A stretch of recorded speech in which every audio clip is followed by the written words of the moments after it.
Chapter 2481. On this day, when Lu Busheng's mother and mother were not in the ward, she tried to get out of bed by herself. She staggered to the door of the ward and supported herself against the wall, trying to walk for a while.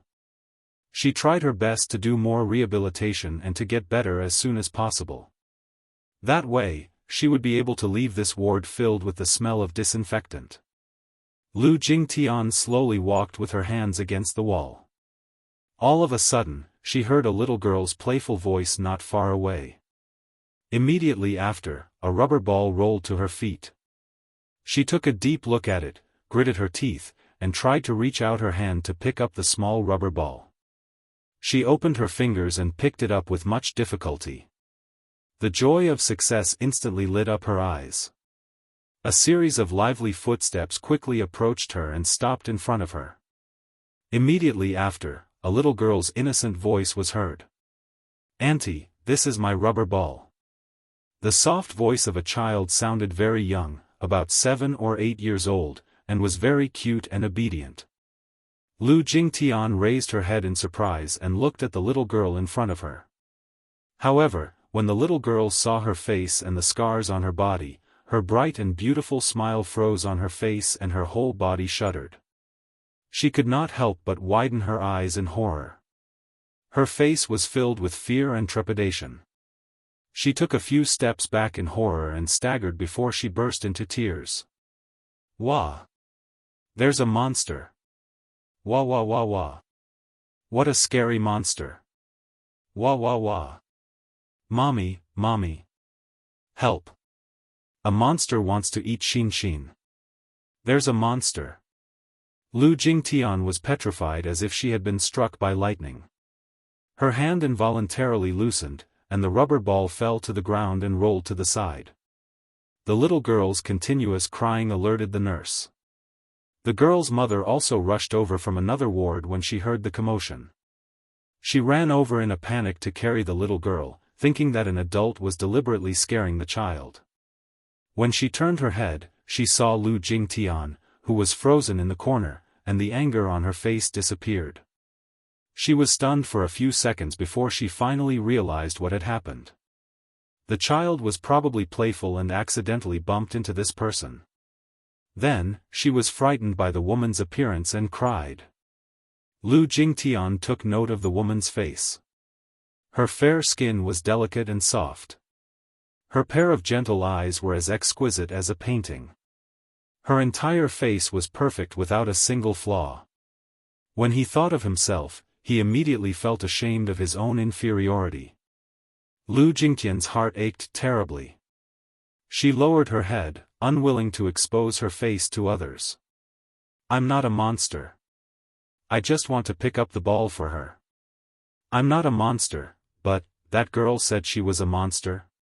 She couldn't help but be curious. Just how terrifying was her face? How terrifying must it be for an ignorant girl to yell and call it a monster? The woman scolded the girl and then apologized to her. "I'm sorry. I'm sorry. The child is not sensible, and her words carry no harm. I didn't mean it. I'm sorry, I'm very sorry." The woman kept apologizing. Perhaps she also realized that because of the child's innocent words, she had deeply hurt a disfigured girl. Chapter 2482. If not, she should have an ordinary face, right? Still, even such a face was enough to make her envious. Once again, she felt lost. Once again, she recognized the cruel truth. Suddenly, like a deserter, she turned around and groped her way into the ward. Feeling extremely guilty, the woman chased after her, wanting to apologize again. However, Lu Jingtian wailed and waved her hands hysterically. The woman, who was carrying the child, was frightened. The scene was extremely ugly. Lu Jingtian broke down and wailed, and the child wailed in fear. The woman stood rooted to the ground in embarrassment, not knowing whether to leave or apologize. A nurse ran over and immediately calmed her down. After understanding the situation from the woman, she quickly resolved this embarrassing situation. The woman left with the child in her arms. Lu Jingtian was helped to the ward by the nurse. A few nurses helped her to the bed and then left the ward. Once they were gone, Lu Jingtian suddenly struggled to sit up in bed. She got off the bed in a frenzy and staggered, almost falling. She stumbled to the sofa and found her mother's bag in the ward. After rummaging through it for a while, she finally found a sleek box. It was a makeup box. She clutched the makeup box tightly in her hand and took it out of the bag. She opened it, but her fingertips couldn't stop trembling. Ever since she was rescued and regained consciousness, she had mentioned more than once that she wanted to see how badly her face was ruined. When she was burned, she was still conscious, so she knew very well where the fire had burned and destroyed. When the fire burned her face, it was so painful that even her eyelashes were burned off.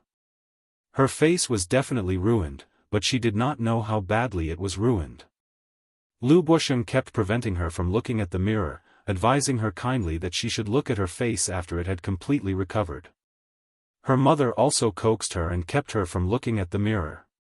It was only later that she gradually stopped caring about this matter. Or perhaps, as if she was deceiving herself, she simply stopped thinking about it and focused on recovering her body as soon as possible. However, when she walked out of the door earlier, a child saw her face and cried in fright, calling her a monster.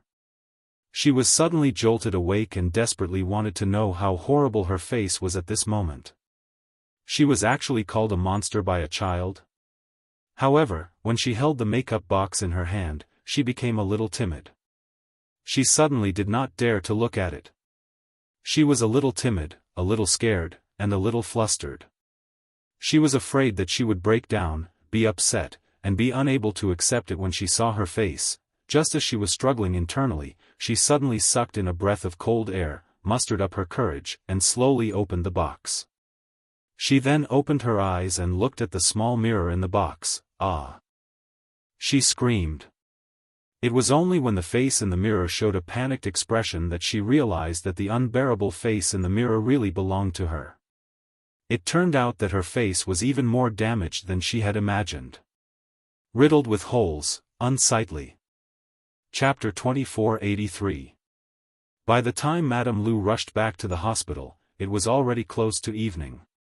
As the nurses were changing shifts, she hurried into the ward, only to see that the lights were off.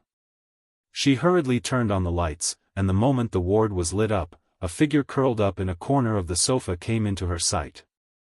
She took a step back in shock, and only then did she realize that the person curled up on the sofa was Lu Jingtian. Tian, why are you sitting here?"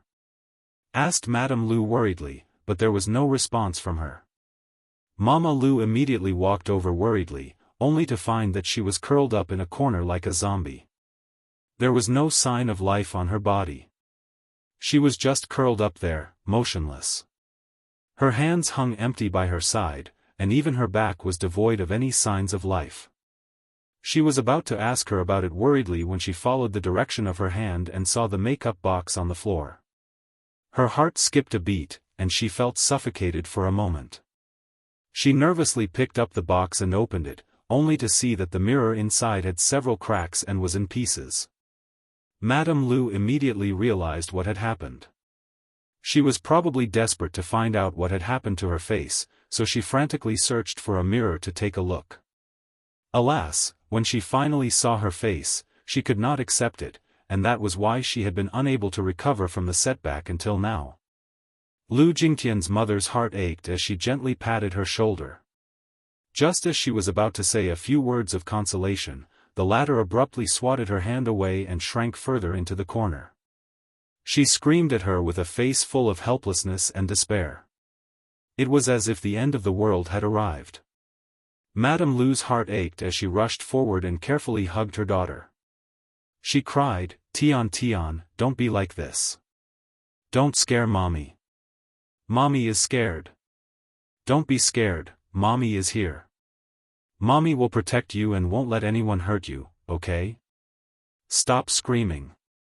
Her words, however, did not reach Lu Jingtian.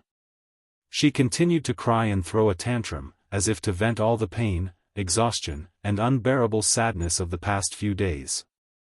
She had a complete mental breakdown. That was because she had seen her face in that one glance, and she was utterly defeated. Fear, helplessness, loneliness, and despair, all these emotions were entrenched in her heart. She was almost out of breath. Despite her mother's repeated coaxing, Lu Jingtian still could not stop crying. In the end, she ended up vomiting blood, which was probably due to excessive strain on her vocal cords. When she saw this, she was immediately frightened and shouted loudly for the doctor. Her shrill and fearful cries echoed in the corridor for a long time. A minute later, the doctor hurriedly rushed over. Seeing how frantic she was, he immediately prescribed a dose of tranquilizer and pushed it down her throat. Lu Jingtian's eyes rolled back as she fainted. "What's going on?" The doctor scolded. "Why are you suddenly like this? Wasn't everything fine before?" Mrs. Lu shook her head and said, "I don't know either. I left the hospital for a while and when I came back, I saw her like this. Maybe she secretly looked at herself in the mirror and couldn't accept her appearance?" She guessed. Chapter 2484. Due to the innocent child's careless words, he was frightened by her appearance and called her a monster a few times. It was probably because of these words that she wanted to check her appearance in the mirror. The nurse did not say anything, though. The dosage of the tranquilizer was very small, so by the time she woke up, it was already 3 in the morning. That night, it was Lu Busheng who stayed to keep her company. She knew very well that her mother had been keeping her company for 2 consecutive nights and was exhausted. Tonight, it was time for her to go home and have a good rest. Lu Busheng took her place to keep her company. As a senior executive in the company, he had to deal with a lot of work every day. Therefore, he fell asleep the moment he lay down and closed his eyes. He was in a deep sleep, and from time to time, he snored heavily. It seemed that he was really exhausted. She suddenly turned her head to look at the moonlight outside the window. Through the glass pane, she could see the endless night. In that instant, she made a decision. After she made this decision, her entire being strangely calmed down. There was no color on her face, and it was deathly still and gloomy like the depths of the abyss. Lu Jingtian slowly sat up and tried to do so. The hospital bed frame was a little thin, so it soon made a creaking sound.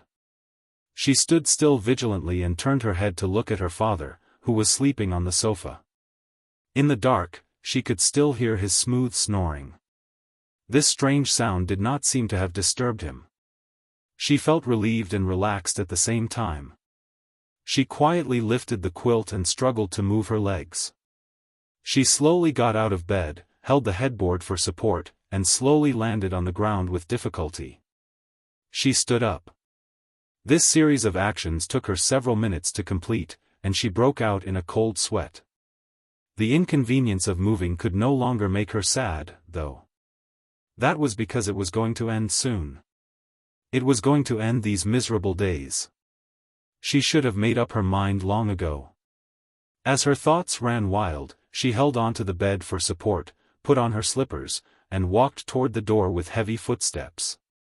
When she reached the door, she suddenly turned her head and glanced at her father who was lying on the sofa. She made quite a bit of noise when she got off the bed. Creak, creak, creak. It was even a little ear-piercing. However, he must be very tired and was in a deep sleep. Therefore, he was immersed in his dreams and did not wake up. She reached out to touch the door handle. It was cold, just like her determined heart at this moment. Suddenly, she remembered that they were about to leave, so she should at least hold a farewell ceremony, right? Lu Jingtian could not help tearing up at the thought of this. It was not true that she had no worries. She still had many worries. A man's words were kind when he was about to die. She was about to make a decision with this mortal world, so she knew that she was about to bid farewell to it. She suddenly felt a great sorrow in her heart. The thing she regretted the most in life was being young and frivolous. She had caused her parents a lot of grievances and often made them angry. Until the very last moment, it would definitely bring them a lot of pain and suffering. She had originally wanted to write a will, but forgive her. It was so difficult for her to even hold a pen now. Chapter 2485. At the very least, he did not need to take care of a burden like her. The two of them could enjoy their remaining years, right? She was a cripple, after all. It would take a lot of effort to take care of her. She did not have the conviction to live on and be a burden to them. At the very end, leave them some peace and quiet, right? Lu Jingtian's thoughts ran wild again. She walked to the sofa and opened her mouth, but all she could taste was a hint of fishy sweetness. The words goodbye were stuck in her throat, and she could not say them out loud. Her lips moved as if to say goodbye, but her tears fell at once. Dad, I'm sorry. I'm sorry that I can't repay you for raising me. Now, I have to say goodbye. If there's an afterlife, I'll definitely repay you. Please don't worry about me or miss me because leaving is the best way for me to be free. She said goodbye silently in her heart. Holding back her tears, she walked to the door, pushed it open, and walked out. The corridor was quiet. She held on to the wall as she walked. Dressed in a snow-white hospital gown, she looked like a lonely ghost at first glance. The lights were dim, and only the nurse's desk was lit. At this moment, the nurses on duty were lying on the desk with their eyes closed. Lu Jingtian walked very slowly to the elevator. She pressed the button for her floor, walked into the elevator with difficulty, and pressed the button for the top floor. The top floor of the hospital was 28 stories high. This hospital had been renovated and looked brand new. The towering floors were like a prison, holding many patients who were either in pain or in pain. She went to the top floor, passed through the fire escape, and walked to the rooftop. The door to the rooftop was not locked. Some of the nurses who lived in the dormitory would bring a change of clothes to the rooftop to dry. She walked up to the rooftop. Then, she walked to the edge of the rooftop and slowly sat down while holding onto the railing. The wind at night was very cold and strong. She could not be exposed to the wind, but now, she was not afraid of anything. She was finally going to be free. Not only did she not feel sad or afraid, but she was also very calm when she saw that she was about to be free. So calm that it was frightening. She even began to imagine that when she jumped down from this rooftop, her body would fall freely, and finally collide with the hard ground. She would probably be smashed to pieces from the height of 28 floors, right? Pain was inevitable. It was inevitable that he would be in a sorry state. What came with this, though, was the fact that she no longer had to face her ugly face and the constant physical and mental torture. Instead, she felt much more at ease. Her lips tugged into a forlorn smile. Looking into the distance, she could just see the neon lights of the city. She recognized that it was a street of bars. If this accident did not happen, she would probably be in those bars and nightclubs at this time, indulging herself in luxury and enjoying a night of debauchery with those unrestrained men and women. Only after losing something would one realize how precious what they once had was. However, at this time, no amount of regret could make up for it. Lu Jingtian sat on the edge of the balcony in silence for a long time. It was only when the wind turned cold and her head hurt that she finally got to her feet. She stood up shakily and straightened her body. With her back facing the edge of the balcony, she did not want to look at the shocking scene below. Instead, she gently leaned back. Mr. Lu. Mr. Lu. Chapter 2486. Lu Busheng was woken up by a few panicked nurses pushing him. He sat up alertly and opened his eyes, only to see a few nurses standing in front of him, looking extremely nervous. The lights in the ward were on, and it was a dazzling white. He squinted his eyes. What's wrong? Bad news, your daughter, the nurses were so flustered that they could not form a complete sentence. However, when he heard the key words, Lu Busheng immediately became alert. He turned his head abruptly to look at the bed, but there was no one on the snow-white bed. Where's my daughter? He jumped up from the sofa in agitation, grabbed one of the nurses, and questioned, "Where did she go?" Before the nurse could speak, an ear-piercing siren pierced through the night sky outside the window. Lu Busheng's bloodshot eyes widened. As if he suddenly realized something, he pushed the crowd aside and rushed out of the door.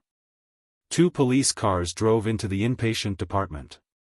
Soon, the sirens stopped, and a few policemen got out of the cars. The empty ground of the building was crowded with people. Some were the patients who were hospitalized, some were family members who stayed overnight, and some were the hospital's caregivers and cleaning aunties, as well as nurses and on-duty doctors. Everyone was gathered in one place, bowing their heads, shaking their heads and sighing, as if they were lamenting something heavy. Lu Busheng rushed out of the inpatient building and immediately noticed that the fountain not far away was crowded with people. His entire body trembled as he frowned in disbelief. His eyes quickly turned red and widened as he sucked in a few breaths of cold air in disbelief. The fountain was some distance away from the entrance. Lu Busheng did not know how he managed to walk this distance. He only knew that he walked over in a daze. He heard the onlookers shaking their heads and sighing. Why did this little girl take things so hard? She probably jumped from the rooftop. The wind is strong at night and blew her here. Sigh, she's still so young. What a pity. Lu Busheng immediately pushed the crowd aside. Excuse me. Let me see my daughter. Let me see my daughter.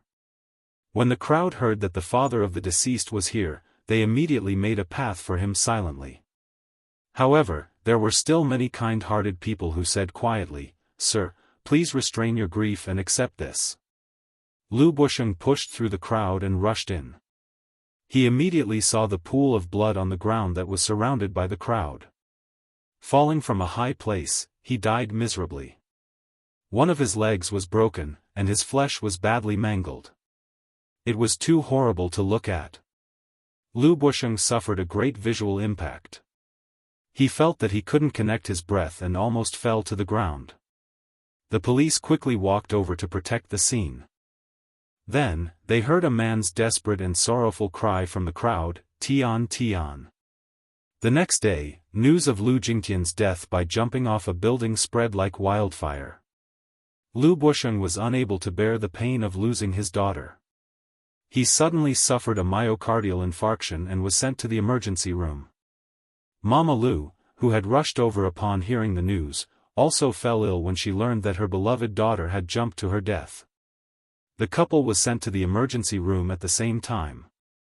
Chapter 2487. Despite Huan Yu's official efforts to keep the news under wraps, there were still some astute reporters who caught wind of it. They waited at the hospital and soon learned of the matter, which they quickly released. Rookie actress Lu Jingtian met with an accident. Unable to bear the burden during her recovery, she jumped to her death from the rooftop. Lu Jingtian is Lu Busheng's beloved daughter. Rumor has it that Lu Busheng suffered a myocardial infarction due to the pain of losing his daughter. After emergency treatment, his life is no longer in danger. Lu Jingtian, disfigured by fire, jumped from the rooftop in utter despair. Her young life has ended just like that. A look at the top 10 female actresses who have died in showbiz. Another storm was stirred up on Weibo. When the public learned of this news, their curiosity was instantly aroused, and they sighed. The entertainment industry had always been transparent to the public. The more popular an artist was, the more difficult it was for him or her to ensure that his or her personal life was free of interference. Some time ago, news of Lu Jingtian's disfigurement due to a fire was still trending on Weibo's trending page. Even though she had not debuted for long and did not have many works to her name, she did play a supporting role in The Green Apple some time ago and gained some fame, but it did not bring her considerable popularity. However, the public's concern for a celebrity's disfigurement was beyond imagination. Now, not long after, there was news of her suicide. The netizens were in an uproar. They could not wait to hear the news firsthand. How did Lu Jingtian commit suicide? Why did Lu Jingtian commit suicide? The tragic scene of Lu Jingtian jumping off a building? Painful reflections on Lu Jingtian's death? Is Lu Jingtian really dead? Or is it a publicity stunt by the company? A female celebrity seems to have committed suicide by jumping off a building yesterday. Ah, I know. Isn't it that, Lu Jingtian? My sister is a nurse at that hospital. She was at the scene when the incident happened. I heard that she died a horrible death, even her head was smashed. Oh, God. Why did she commit suicide? I heard that she was disfigured due to an accident. She probably lost the will to live and chose to end her life. How pitiful. Isn't her father very rich, though? If he has money, he can do plastic surgery and skin grafts. There's no need for her to commit suicide, right? He. It's hard to explain the entertainment industry's affairs in a few words. Who knows? The Lu Jingtian, who played a supporting role in The Green Apple, actually jumped to her death last night. It's too scary. Jumping off a building to death's death to her death. Why did she commit suicide? Lu Jingtian of the family of Lu Jingtians to death, her parents to, hers to, s to death, b. R to her death, haha, I don't understand what these rich people are trying to do. Of Lu, to commit suicide, Lu's to, s to be a topic to this, to's to, s, to die of her Lu of her Jingtians of her of a's of her to's to Lu to her to's, to be to death, hers. Most of the netizens were just curious about this incident.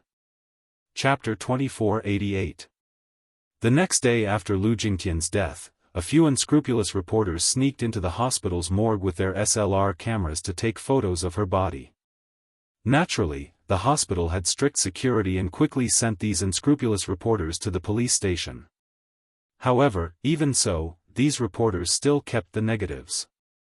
After being bailed out, they returned to the media agency and directly opened a sock puppet account. They sold the photos to netizens at high prices on the forum. The netizens bought the photos and directly published them on the internet. Although the website was quickly blocked, the photos quickly spread on the internet. Huanyu's officials were outraged and issued an announcement to accuse these unscrupulous netizens and media outlets. They even threatened to initiate legal proceedings. Lu Jingtian's suicide kept brewing. Many celebrities and famous figures in various industries posted condolences on Weibo. In the basement of the villa, Yunna turned on the TV. The entertainment channel was broadcasting a follow-up report of Lu Jingtian's suicide. The scene happened to cut to the hospital. Lights flashed, and Lu Busheng and his mother, dressed in plain black, were being supported by people as they walked among the crowd. Lu Busheng appeared steady and reserved, while his wife was heartbroken. She covered her face with a handkerchief. In the close-up, her eyes were red and swollen with tears, and her face was full of pain. Microphones were constantly pushed in front of them. At first, Lu Busheng tried his best to restrain himself. It was obvious that if it weren't for his public image, he would have really wanted to smash the microphones that the reporters pushed in front of him to the ground and stomp on them to vent his anger. He opened his mouth and said in a hoarse voice, "Don't push. Make way, please make way." Several bodyguards surrounded them and pushed the reporters away. The two left the hospital with heavy expressions, got into a car, and sped away. Yunna quietly picked up a cup of tea and slowly blew on it. Then, she unhurriedly took a sip, appearing nonchalant. Suicide? That was really straightforward. Still, the girl was sensible and obedient enough to end her own life, saving her the trouble of making a trip to the hospital. Lu Jingtian was still alive. She was like a ticking time bomb that could explode at any time. She originally wanted to wait until the time was right for the Missy to be discharged from the hospital before making a plan to make her completely disappear from the world without leaving a trace. She did not care if Lu Jingtian's vocal cords were burned or if she could still speak or if her identity would be exposed. She had no intention of letting her live when she laid her hands on her. But he didn't expect that this bitch's life was so tough. Even such a big fire didn't burn her to death. Therefore, her heart had long been filled with killing intent. However, things had already come to this. Forget it. In any case, the ending would be the same. Since he had committed suicide by jumping off a building, it would save her a lot of worry. Yunna silently criticized in her heart, yet a satisfied and complacent expression appeared on her face. In fact, she wasn't worried about exposing her whereabouts and identity. It was just that she couldn't expose herself in advance before completing her final mission.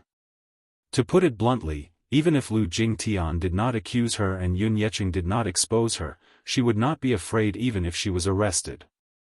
She was not afraid of death. She had not been afraid of anything since she had climbed out of hell. Chapter 2489. Lu Jingtian's incident continued to fester. On Weibo, many media outlets wrote articles, either to mourn or express their opinions. In short, the keyword Lu Jingtian's suicide became the hottest news in the entertainment industry. In fact, she was not particularly famous. She was just a little-known celebrity who did not have the opportunity to be exposed to the public. If she had simply committed suicide by jumping off a building, it would not be surprising, and the hype would have died down in 2 days. However, this incident was not simple and was full of doubts. Ever since she was hospitalized, her burn had become a hot topic for the public. With the media's wantonly publicity and investigation, it also whetted the public's curiosity. Although she was just a small-time celebrity, to the public, who had nothing to do, this matter became a topic of discussion. On the internet, many netizens questioned, how did she get burned? Who was the suspicious man in black in the video released by the police? Could it be murder? Was Lu Jingtian disfigured? If it was a vendetta, then was there a conclusion to the investigation? Was the culprit caught? If it was not a vendetta, then was there a hidden danger to the security in the capital?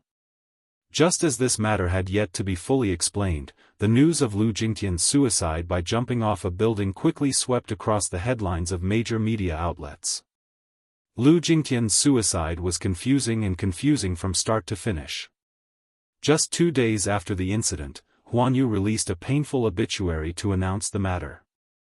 The obituary read, "Our dearest Lu Jingtian committed suicide by jumping off a building on February XX, at the age of 23. Lu Jingtian was a newly popular starlet who debuted with The Green Apple. Due to her outstanding acting skills and innocent looks, she gained a lot of popularity. Just a month ago, however, due to an accident, she was burned in a fire. 85% of her body was burned, causing severe disfigurement and even disability. Since the incident, the company had been paying attention to her recovery. Her family, friends, and fans were also constantly encouraging her, hoping that she would be able to walk out of her grief as soon as possible and actively cooperate with the treatment. Her recovery was ideal. Just a week ago, she successfully passed the critical and infectious stage. Just as everyone was feeling excited, 2 days ago, unfortunate news came.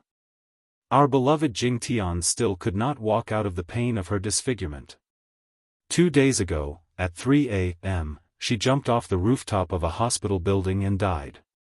What was supposed to be a beautiful season, yet she passed away. We feel sad and sorry for her. At this moment, no matter how much rhetoric and words we use, they are pale and powerless. The dead are gone, and the living. We only wish her a safe journey. Once the obituary was released, many netizens, who were still skeptical about the suicide case. For the past few days, Lu Jingtian's suicide was still the hottest headline, even overtaking Li Xiang, who had been hyped up for a while. And what about Li Xiang? How could he let the matter rest? Naturally, it wouldn't stop there. Chapter 2490. The deceased should always be respected. Despite such a tragedy, Li Xian was still trying her best to hype things up. Many netizens hated her face. When Li Xian saw this comment, she coldly mocked, "What else can be considered pure in the entertainment industry? Hate it. Hate it as much as you want. My reputation is already so bad.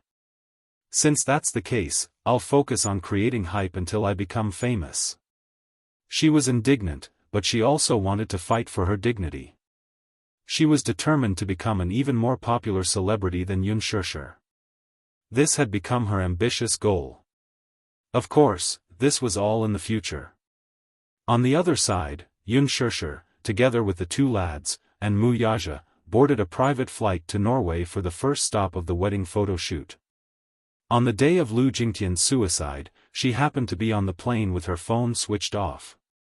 Thus, she was unaware of such an earth-shattering incident in the entertainment industry.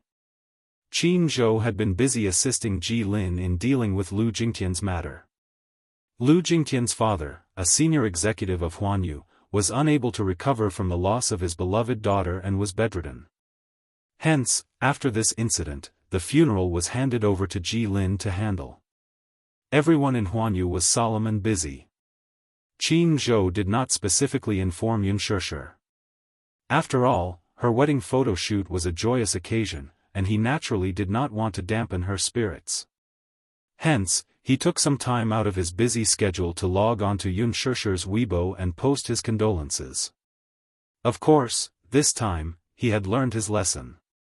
In order to prevent the previous blunder from happening again, he specially found a phone of the same model as Yunshushi's and logged onto Weibo. The netizens did not question him. Yunshushi was completely unaware of this matter and was still immersed in the joy of happiness. Mu Yaja told her that, in order to pursue perfection, they had specially selected several countries for this wedding photo shoot, such as Paris and Italy, which she yearned for. As a romantic country, Norway was naturally a good choice. The two little munchkins also wanted to go, so Yunshushi brought the two little guys along. After all, they would be gone for a week, and she was worried about leaving the two little guys alone at home. In Norway he met with Menki Harding. Menki followed them throughout the entire wedding photo shoot trip.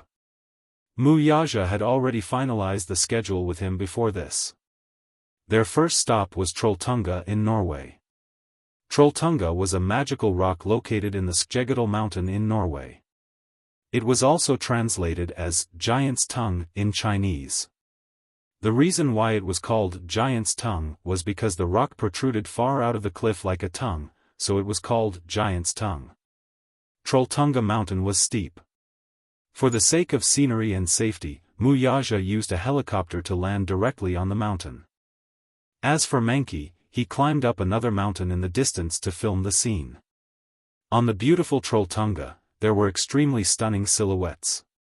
A total of 5 shots were taken, but for these 5 shots, the team went through a lot of trouble and put in a lot of effort. At first, when the helicopter landed, Yunshushi jumped out of the helicopter. However, she was stunned by the spectacular and thrilling scene in front of her. It was too high. It was too steep. Chapter 2491. It was no wonder that this was one of the must-visit attractions for adventure enthusiasts. The rock wasn't big and could only accommodate a few people standing on it. If they wanted to climb up, they had to take the cable car to the mountainside and then climb up a flight of stairs. However, after going through so much effort to climb up the Giant's Tongue, the scenery was indescribable. If they climbed up on their own, they would definitely feel a great sense of accomplishment, right? Yunshushi thought to herself. However, it would definitely be very dangerous. Mu Yaja said to her, "Perhaps, in the near future, this spectacular landmark will disappear." Yunshushi asked curiously, "Why? Do you know how this Trolltunga was formed?" Yunshushi shook her head. He said slowly, "The Trolltunga that is suspended in midair is the result of rock weathering. After a long period of wind, sun, and rain, the broken rock has been taken away, leaving only the hard part standing. Perhaps, as time passes, it will also fall off the cliff." The Trolltunga was formed more than 10,000 years ago during the Ice Age. The water flow from the melting glaciers eroded most of the rocks over the years and finally formed such a unique landscape. After the shoot, the group returned to the hotel. Xianxia was still immersed in the shock from earlier. The filming location in Norway this time was Wuxia's suggestion, so she naturally agreed. Along the way, she was still curious about the unique landscape in Norway. However, when she saw the Trolltunga with her own eyes, Xianxia was deeply shocked. After the trip ended, she still wanted to see more. How did you come up with the idea to film the Trolltunga? Xianxia couldn't help but ask curiously. I've seen it in a magazine before. Some mountaineering enthusiasts filmed it in a blockbuster. I was shocked, so I thought of it immediately. Wuxia paused and asked, "Why are you asking this?" "What magazine?" "Geographic magazine." "Oh," Xianxia raised her eyebrows and looked a little surprised. "So, you don't just read financial magazines?" "Of course." Wuxia couldn't help but flick her forehead and asked unhappily, "Am I that rigid in your heart?" Xianxia covered her forehead and snickered. "I just didn't expect you to pay attention to things other than work." Wuxia snorted coldly to show his displeasure. He wasn't going to tell her that after he decided to take the wedding photos, he had secretly scouted a lot of places, from Italy to Norway, from Paris to Prague, from Phuket to the Maldives. He had put in a lot of effort just to take the perfect wedding photos. Naturally, women were not the only ones who looked forward to wedding photos. Men also had many ideas. A woman in a wedding dress is the most beautiful. At the youngest and most beautiful age, she put on a holy wedding dress and became his wife. However, with the passage of time, no matter how beautiful her appearance was, it would eventually fade away. To him, a wedding was a once-in-a-lifetime event. Hence, he wanted to keep this happiest moment as a memento. After a few decades, when their hair turned white and they gradually grew old, these happy moments would become precious memories and mementos. He would treasure her best years forever. Chapter 2492. At the thought of this, Wuxia gently kissed her sideburns. Wedding photos? Inside the cafe, when Song Enya suggested that they take their wedding photos as soon as possible, the expression on Wuxia's face turned frostier. Suddenly, he tugged at the corners of his lips into a half-smile. It was hard to decipher the meaning behind his smirk. He picked up his coffee cup and took a sip before looking up at the woman opposite him with a mocking and playful gaze. Song Enya, who was sitting opposite him, felt a little uneasy and embarrassed by the man's nonchalant mockery. She snapped, "What are you laughing at? It turns out that Miss Song is quite sentimental, huh? Wedding photos?" Wuxia sneered again. "Why don't we just forego the wedding photo shoot? Such things are too pretentious. There's no point in taking them. Besides, you know very well why I married you. Don't you find it repulsive to have me stand next to you for a wedding photo?" With that, he shook his head. "Forget it. Isn't taking wedding photos one of the wedding procedures?" Song Enya said unhappily, "Since we're getting married, we naturally have to go through all the ceremonies and procedures. You know that I'm the eldest daughter of the Song family, so our wedding is very important. This is also the reason why I asked you out this time. Other than that, what about the wedding dress to wear on the wedding day?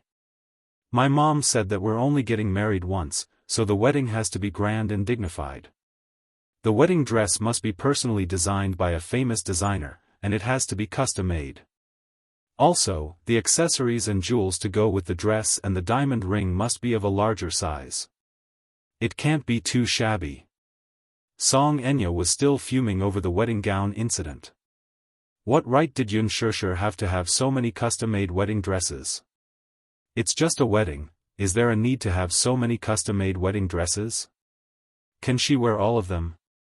According to the shop assistant, some of those wedding dresses were for the wedding day, while others were for the wedding photo shoot.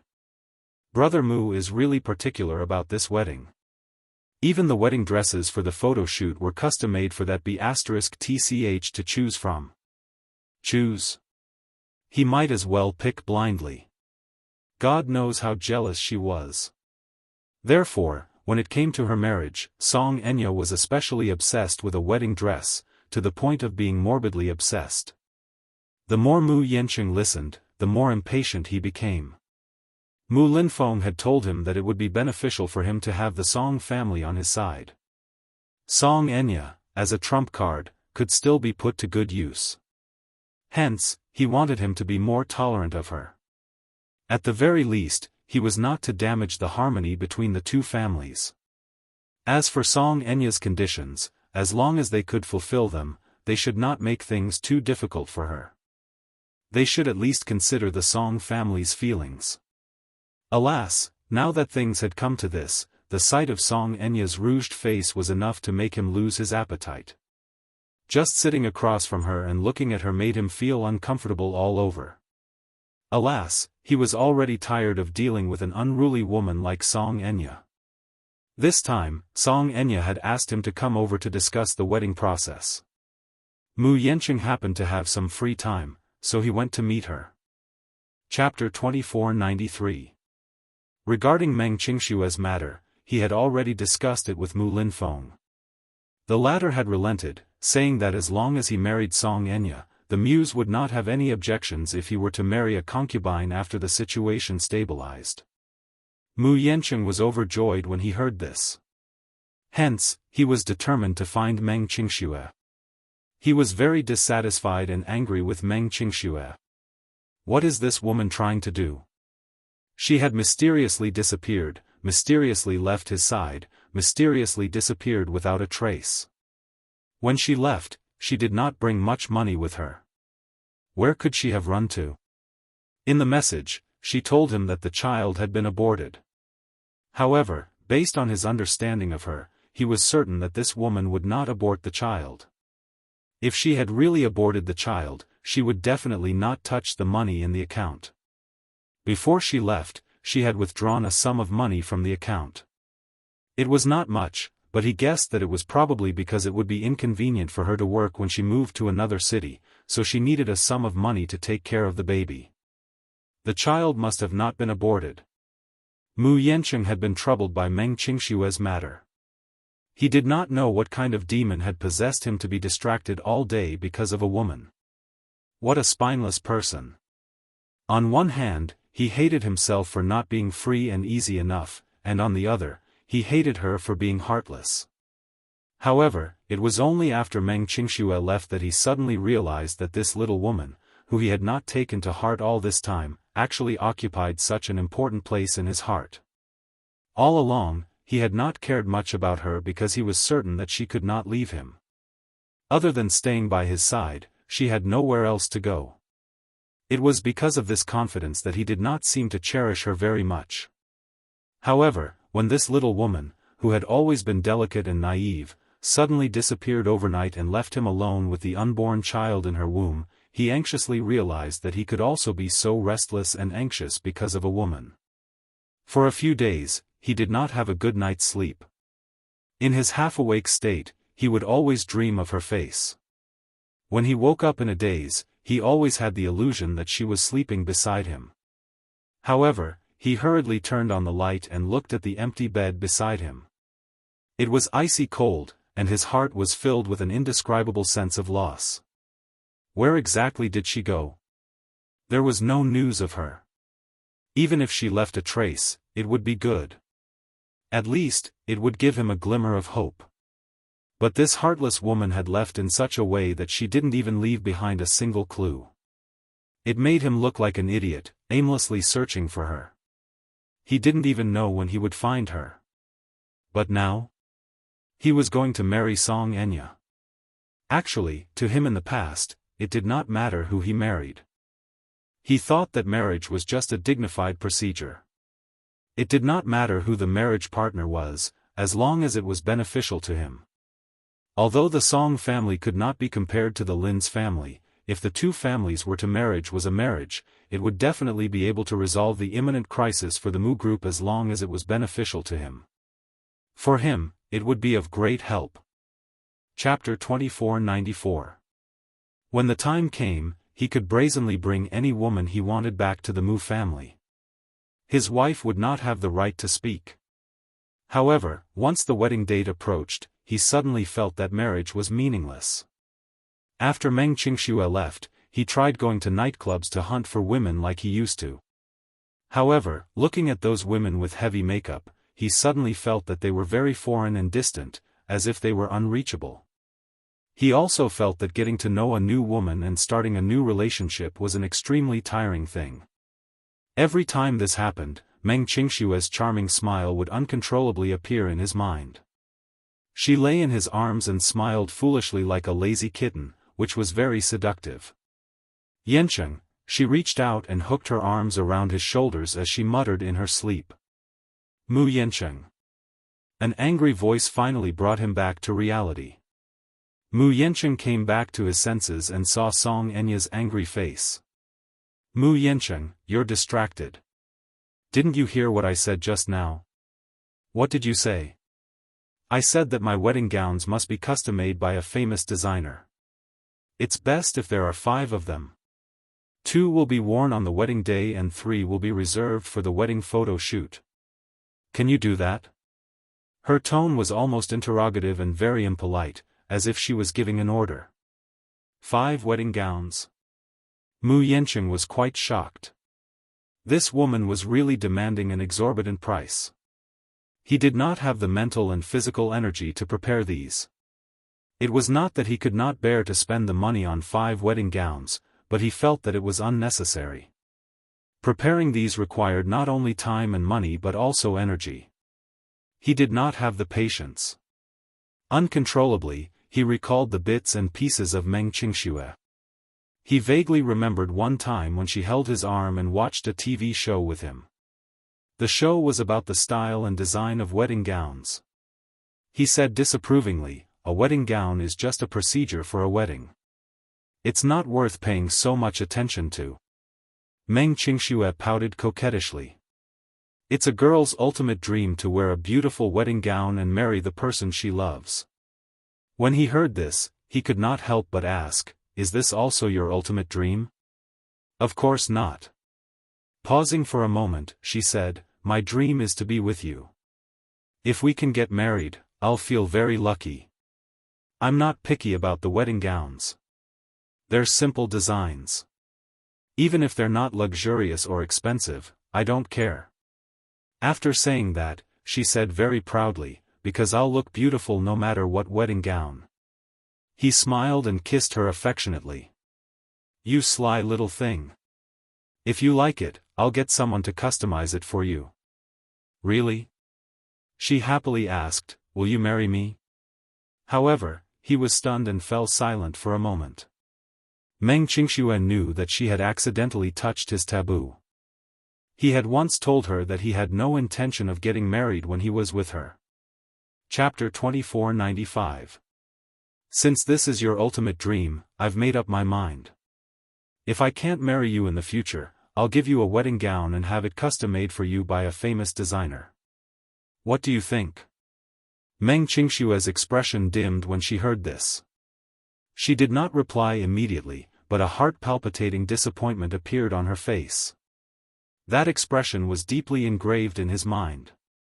Even now, he could not help but feel his heart ache when he recalled it. Her ultimate dream was probably not a so-called wedding dress, but a marriage partner. As long as it was him, it would be fine.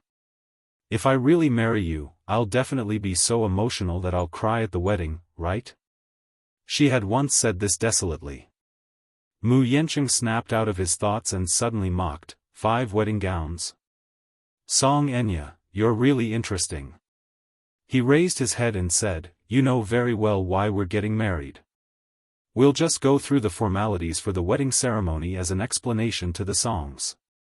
As for those custom-made wedding gowns, if you want them, you can get them yourself. Just put the cost of the custom-made gowns on the Mu Group's account." Song Enya said coldly, "You seem to be very perfunctory about our marriage." "Why?" Mu Yancheng raised a brow and was equally aloof. "You seem to be very concerned about it. It even gives me the illusion that you're using those despicable means to marry me." You. Song Enya was at a loss for words. After a moment of stalemate, she said hatefully, "Stop dreaming.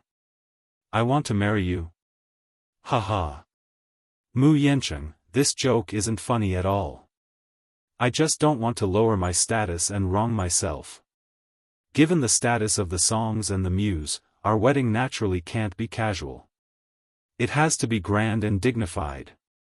But you're not at all concerned about it. You're so perfunctory. From the beginning to the end, you're acting as if you're not involved in this matter at all. You don't have the awareness of being a fiancé at all. Mu Yencheng's lips tugged into a fake smile as he said coldly, "Song Enya, I've already done all I can for you." His voice wasn't loud, but it was powerful enough. He even gritted his teeth as he spoke. Song Enya was stunned when she heard him say, "You used unscrupulous means to marry me, and I suffered such a loss on account of the Song family. Now, you're talking to me about dignity and glory? Song Enya, you must know that I'm already doing you a huge favor by marrying you and giving you a proper status. At this level, you don't have the right to ask too much of me. Once you've gone through the formalities of marriage, you should stop while you can. If you talk about more conditions, I'll get impatient." Impatient? Are you that impatient with me? Or do you treat all women the same way? My attitude has nothing to do with you. Song Enya's eyes suddenly widened in anger. What about that Meng Qingxue, then? Mu Yencheng was stunned and stared at her in surprise. She continued to question, "Are you also so impatient with that Meng Qingxue?" Startled, he asked anxiously, "How do you know about her? Why do you care? Let me ask you, how do you know her name?" Chapter 2496.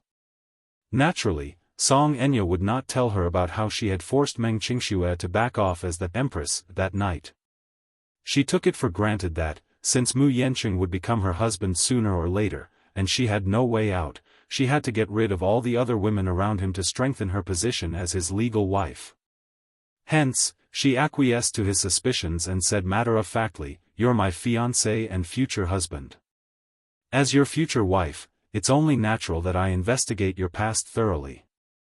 Otherwise, if some stray cats and dogs appear out of nowhere to mess things up when we're about to get married, even if you don't find it embarrassing, I'll find it very embarrassing."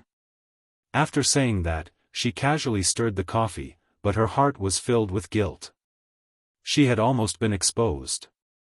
In a moment of anger, she had spoken without thinking. She had been too impulsive. Ha ha. Mu Yencheng sneered and said expressionlessly, "Song Enya, do you still have the cheek to say such things? I didn't even pursue the matter of your past deeds. Just the child in your stomach alone is enough for me to selectively ignore it and not pursue your past.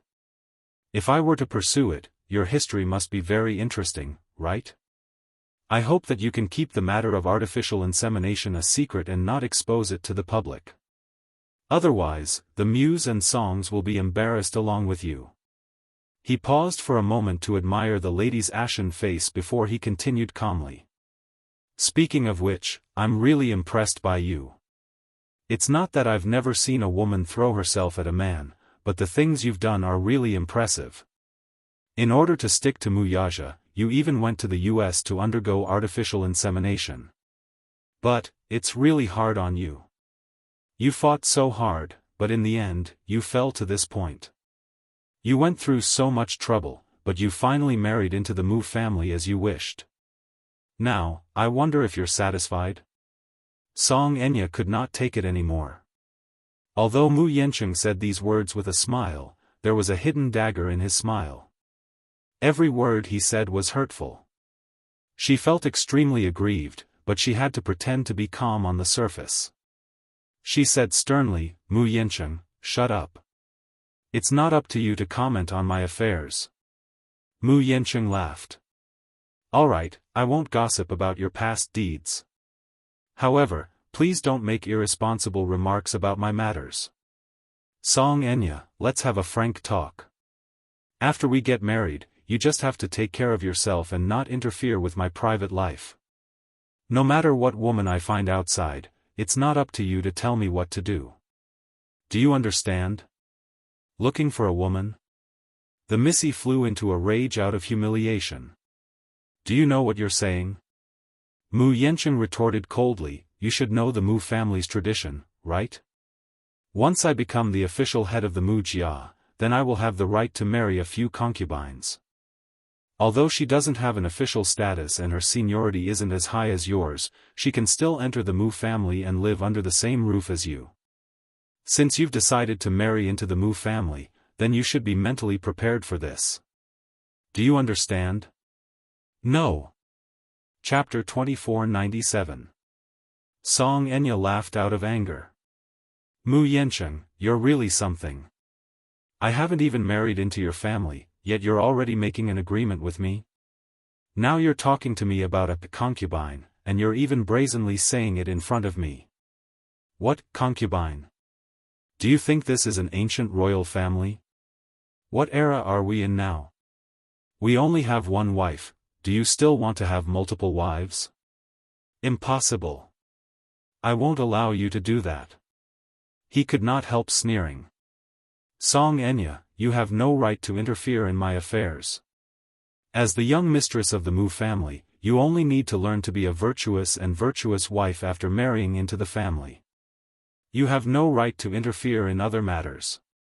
You. On what basis? He replied, on the basis that you're climbing up the social ladder and not marrying down.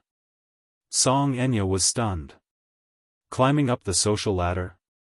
How could she have forgotten that there was a distinction between marrying up the social ladder and marrying down the social ladder in the wealthy? In the olden days, when a woman of high status married a man of low status, it referred to the marriage of the emperor's daughter. When a woman of high status married a man of low status, it was a feudal society with a hierarchy of life. In feudal society, the average person had a hierarchy of status, officials had a hierarchy of ranks, and ethnic groups had a hierarchy of status.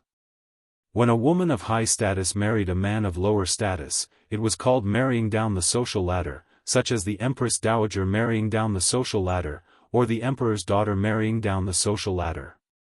Song Enya was different. The Song family and the Mu family were climbing up the social ladder, so the Mus were not very satisfied with this marriage. Hence, most of them did not approve of it. Therefore, at this point in time, the Song family, who was already climbing up the social ladder, could not raise too many demands. Song Enya had high expectations for the wedding. Although the Mus wanted to take care of the woman's feelings, they could not accept all of it. For example, the conditions she raised were too harsh. Now that the Mus capital chain was tight, there could be a breakdown at any time. In other words, the Mus were ready to mortgage their assets for risky financing at any time.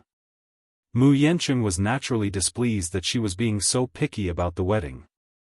Anyway, don't dream of having an extravagant wedding. If you're so insensible, this marriage will be called off. I didn't want to marry you in the first place, but under second uncle's orders, I reluctantly accepted you and took you in. Giving you a status and a place to settle down is already a great favor. So, if you continue to be so picky, the Mu family won't accept it. Song Enya's face flushed red as her lips trembled violently. Her eyes were brimming with tears of grievance. Mu Yancheng rapped his knuckles on the table. Song Enya, as long as you know what's good for you, you might still be able to get by. But if you don't know what's good for you, even if you just got married, I can send you to the cold palace at any time. With that, he pushed away the coffee in front of him, stood up, stuffed his hands into his trouser pockets, and walked away confidently. His movements were a little violent. It was obvious that he wanted to show her some authority, so much so that the coffee on the table spilled out. Song Enya watched him leave, but she did not say anything to make him stay. After he left the private room and closed the door behind him, tears streamed down her cheeks. That's too much. Although she had high expectations for the wedding, it was definitely not something that was too harsh or difficult. For example, was it too much for her to ask for 5 custom-made wedding dresses? Chapter 2498. Both the Muse and the Songs were prestigious families in the capital. In ancient times, they were like princes. How could the wedding be shabby? Naturally, it had to be dignified. Brother Mu had ordered more than 10 wedding dresses for Yunshishi to choose from. Was it too much for her to ask for 5 wedding dresses? Was it too much? To put it bluntly, Mu Yanqing did not care about her at all. Song Enya felt so aggrieved that she wanted to cry. She tried her best to hold back her tears, but they still fell uncontrollably. Even though she did not have many fantasies about the wedding itself, since she had decided to marry Mu Yanqing, marriage was not something that could be done on a whim. Marrying this man meant that they would be bound together for the rest of their lives. Instead of being enemies, it was better to slowly get closer to him. Even if they were just like her father and mother, who were hypocritical, at least in the eyes of outsiders, they should treat each other with respect. She had thought about it carefully. It was impossible to force herself to like Mu Yanqing, but it was possible to treat him as her real husband. After all, marriage was a long life. It was impossible to live it half-heartedly. However, once the two of them interacted in private, the smell of gunpowder would spread. At first, she tried to communicate with him calmly, but it did not work at all. Mu Yanqing seemed to be very impatient even when it came to the most basic thing of listening to her. This time, she had asked him out to discuss the wedding, how to arrange a dignified wedding, the marriage proposal, the betrothal gifts, the wedding photos, the wedding, all these needed to be discussed. However, not only was Mu Yanqing impatient, but he was also dismissive of her few requests. Song Enya was filled with resentment and grievance. She picked up the spoon heavily and stirred the coffee in her hand. Just as she was about to take a sip, she suddenly came to her senses and pushed the coffee aside in a fit of anger. She realized that pregnant women were not allowed to drink coffee. This coffee was casually ordered by Mu Yanqing. He really did not care at all. The flesh and blood in her stomach was his. No matter how it came about, at least it was his blood, but he did not seem to care at all. Coffee? Pregnant women were not allowed to drink coffee. Didn't he know that? Song Enya was at a loss for words. She gripped the tablecloth tightly as 2 streams of tears streamed down her face. In the past few days, she was exhausted. Although, in the circle of her close friends, she still looked high and mighty as before. When her close friends found out that she was going to marry into the Mu family, they were very envious. Those jealous eyes fell on her, but it made her a little unhappy. Although he was satisfied on the surface, his mood was downcast from beginning to end. Because she knew in her heart that even if it was an amazing marriage, it was not a happy one. She was confused and worried about her future. When Song Enya returned home, Jiang Qimeng hurriedly went up to her when she saw her walking back in a daze. "Where did you run off to by yourself? Why didn't you answer my calls?"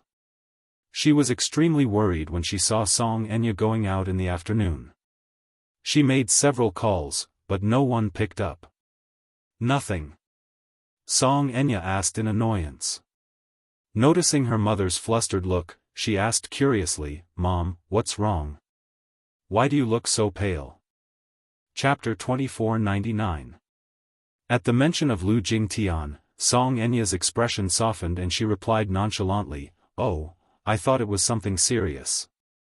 I know that she got into an accident and got burned. She's in the hospital right now.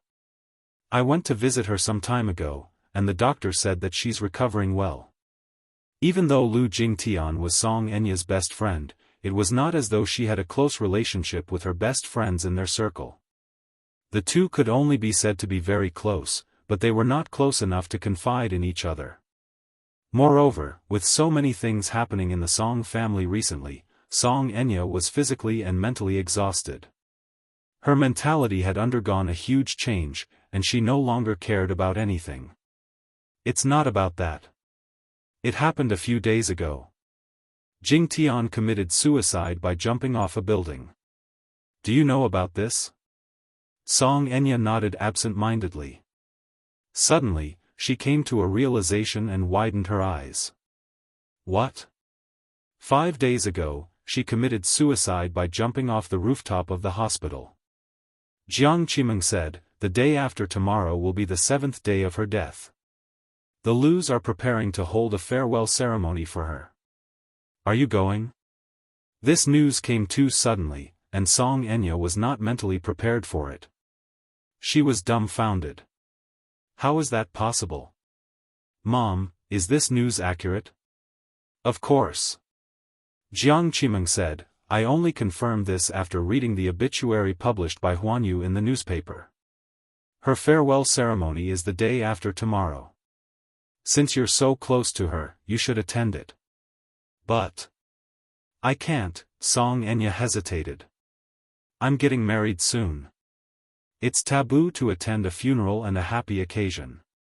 It's fine if you don't go. It's not an important matter anyway. I'll call the Lus and tell them that you're not feeling well. Song Enya nodded. I'm not feeling well, I'll go back to my room first. Jiang Qimeng chased after her. Have you had dinner? Do you want me to bring it up for you? Song Enya did not reply and walked up the stairs in a cold and cheerless manner. Jiang Qimeng looked at her back worriedly and sighed heavily. That night, the sky was as dark as ink. A large bus slowly stopped at a bus stop. The door opened, and a woman carrying some simple carry-on luggage slowly got off the bus. The door closed and the bus drove away. Meng Qingxue raised her head and glanced at the bus stop sign. Yen City Central Platform. Yen City was a small town about 200 kilometers away from the capital. She took several buses, but she still didn't know where to go. However, she accidentally saw the name of the bus stop. Yen City? Yen City, Yincheng. She bought a ticket to Yen City. Before she got on the train, she bought some bread and water at the station to eat on the way. The 10-hour-long car ride was bumpy. Coupled with her early pregnancy reaction, she vomited out everything she had eaten. Fortunately, the few women in the car with her knew that she was pregnant and took special care of her. The journey was not too torturous. After getting out of the car, there was a village hostel on the opposite side of the road. Perhaps it was because of its history, 2 of the signboards were not lit up. Chapter 2500. She picked up her luggage and walked into the hostel. When she walked in, there was no one at the counter. After shouting for a long time, she finally heard movement from the small dark room. She's here. A middle-aged man walked out in slippers. When he walked to the counter, he was surprised to see a pure and beautiful young girl standing in front of the counter. Yen City was a very small city. It was so small that almost no one knew about it. Most of the people living here were born and raised in Yen City. Yen City was very small, poor, and backward. Therefore, only the people in Yen City would rush to the big city, but no one in the city would rush here. Unless they were visiting relatives. The boss looked at her and was stunned for a while. He had lived for so long, but he had never seen such a beautiful girl. Yen City was surrounded by mountains. The girls who grew up in Yen City learned how to herd cattle and sheep in the mountains.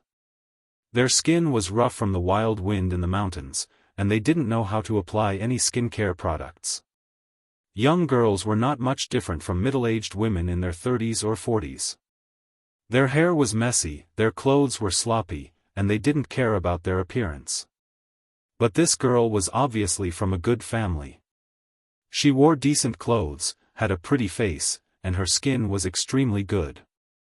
It was especially so for her eyebrows, which were as exquisite as a painting. Even though she was barefaced and had only slightly drawn her eyebrows, she was still so beautiful that it was shocking. So beautiful. The boss sighed silently in his heart. Then he saw that Meng Qingxue looked thin and weak with a sickly pale face. He couldn't help but be curious. Little girl, where did you come from? Meng Qingxue didn't answer his question. Instead, she asked directly, Boss, are there any rooms here? The boss was startled and then said, "Yes." "Are you alone?" "Yes. Yes, I'm alone." "Judging from your accent, you don't seem to be a local. Are you here to look for someone?" "No, I'm just passing by. I'll leave early tomorrow morning." Meng Qingxue was alert and didn't say much to the boss. The boss had been running the hostel for so long and greeted all kinds of passers-by every day. Naturally, he knew how to read people's expressions. He knew that she was wary of him, so he didn't ask any more questions. "Take out your ID card for registration." Meng Qingxue immediately rummaged through her bag. Then, she suddenly thought of something. "If I use my ID card to register, will Mu Yancheng find me here?" At this thought, she trembled with fear. She looked up and forced a smile. "How can you go out without your ID card?" "Of course I'm an adult," she explained nervously. Meng Qingxue was speechless. "Are the prices here so cheap? It only costs 60 yuan a night. In the capital, a night's stay would cost at least 300 yuan. Chapter 2501. Could it be an unlicensed hotel? Her imagination ran wild as she took out 200 yuan from her bag and handed it over. The boss passed the room card to her. Room 209 on the second floor. If you want to take a shower, run the tap for a while before the hot water comes out. Okay.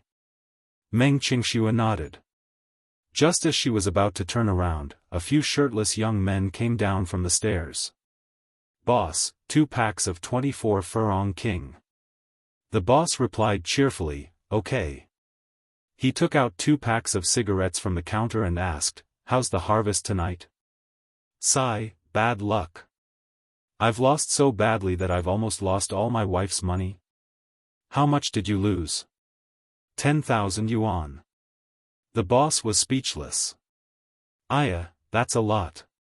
While they were talking, Meng Qingxue looked up and saw 2 bare-chested men with tattoos quickly walking down the stairs. Her heart skipped a beat, and she immediately became vigilant. She hid to the side, not daring to look at them. Judging from the appearance of the 2 young men, they were probably hooligans or something like that, right? They also spoke like a hooligan. In short, they weren't simple people. The 2 men also noticed her, and their eyes lit up. Seeing that she was dressed so beautifully, and it was so late at night, they naturally misunderstood her. Boss, when did your family start doing this business? Why didn't you say anything? We were just worried about not having any fun. These men obviously thought of her as a prostitute. The boss couldn't hide his embarrassment and immediately explained, Brother Dong, Brother Cheng, you misunderstood. This is a guest of the hotel. It's not what you think. After saying that, the boss hurriedly gave her a look. Go up quickly. Room 209 on the second floor. Don't get the wrong room. Meng Qingxue quickly nodded. She clutched her bag tightly and walked up to the second floor with her head down. One of the young men saw her frightened expression and then looked at her appearance. She was so beautiful that it was as if water could be squeezed out of her skin. In Yen City, it was impossible to find such a beautiful girl. The girls in Yen City had rough skin. Even if there were some good seedlings, they would be destroyed by the wind in the mountains. Most of the girls who grew up in Yen City started doing farm work when they were young. They worked in the fields, did laundry, and cooked. How could they be so beautiful? Out of the blue, he had evil intentions, so when Meng Qingxue was about to brush past him, he actually reached out to stop her. Meng Qingxue bypassed his outstretched arm and was about to walk towards the stairs. The young man was also hot-blooded. Seeing that he was slapped in the face, he actually bumped her with his shoulder. Ah! Meng Qingxue staggered and almost fell down the stairs. She wanted to protect the child in her belly and hurriedly reached out to steady herself. Her bag fell to the ground. The 2 young men looked at her bag. The zipper of the bag was not pulled up. Vaguely, through the open gap, she could see a stack of red RMB notes in the bag. Both of them jumped in fright. So much money. At least 10 to 20,000? Could this woman be the daughter of a rich family? When Meng Qingxue saw it, her face darkened. She hurriedly picked up the bag, hugged it to her chest, and hurried upstairs. Chapter 2502. Let go. Meng Qingxue said coldly. The young man smacked his lips, looking very displeased. He muttered, "Why are you so fierce?" Then, he sighed. Seeing her nervous expression, he shook his head and said, "Don't worry. Young lady, we're not bad people. We're just curious. Why are you alone so late at night? It's very dangerous for a young lady to be out in the middle of the night." Meng Qingxue flung his hand away and said angrily, "Please behave yourself." Seeing that she was angry, the young man suddenly found it very interesting. "I behave myself. You're a young lady, but you're quite knowledgeable. Don't you know that I hate intellectuals the most?" As he spoke, he tried to pull her arm again. Meng Qingxue hated this kind of pulling the most. She took a step back and warned, "Don't get physical." "Why? Can't I?" The young man spoke like a hooligan. Hearing Meng Qingxue's warning, his attitude became even more rude. He bared his teeth and glared at her.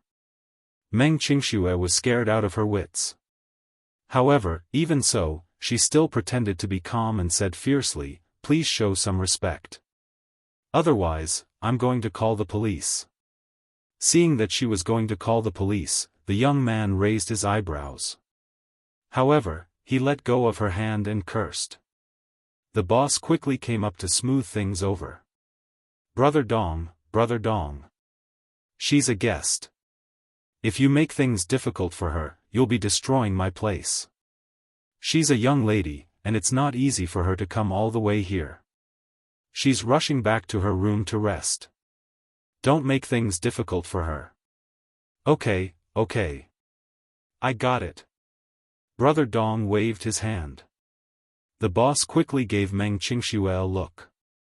Meng Qingxue felt as if she had been granted amnesty. She hugged her bag and rushed up to the second floor. She found the room number and swiped the card to enter the room. As soon as she closed the door, she hurriedly closed the door as if there was an evil spirit chasing after her. She quickly locked the door and bolted the chain. Only when she was certain that she was safe did she let out a long sigh. She sat down on the bed and placed her bag beside her, but she was still in a state of shock. The standard room was very small, with a simple single bed covered with a yellowish-white quilt. Meng Qingxue raised her head and looked around. She saw that the small room did not even have a table or a television.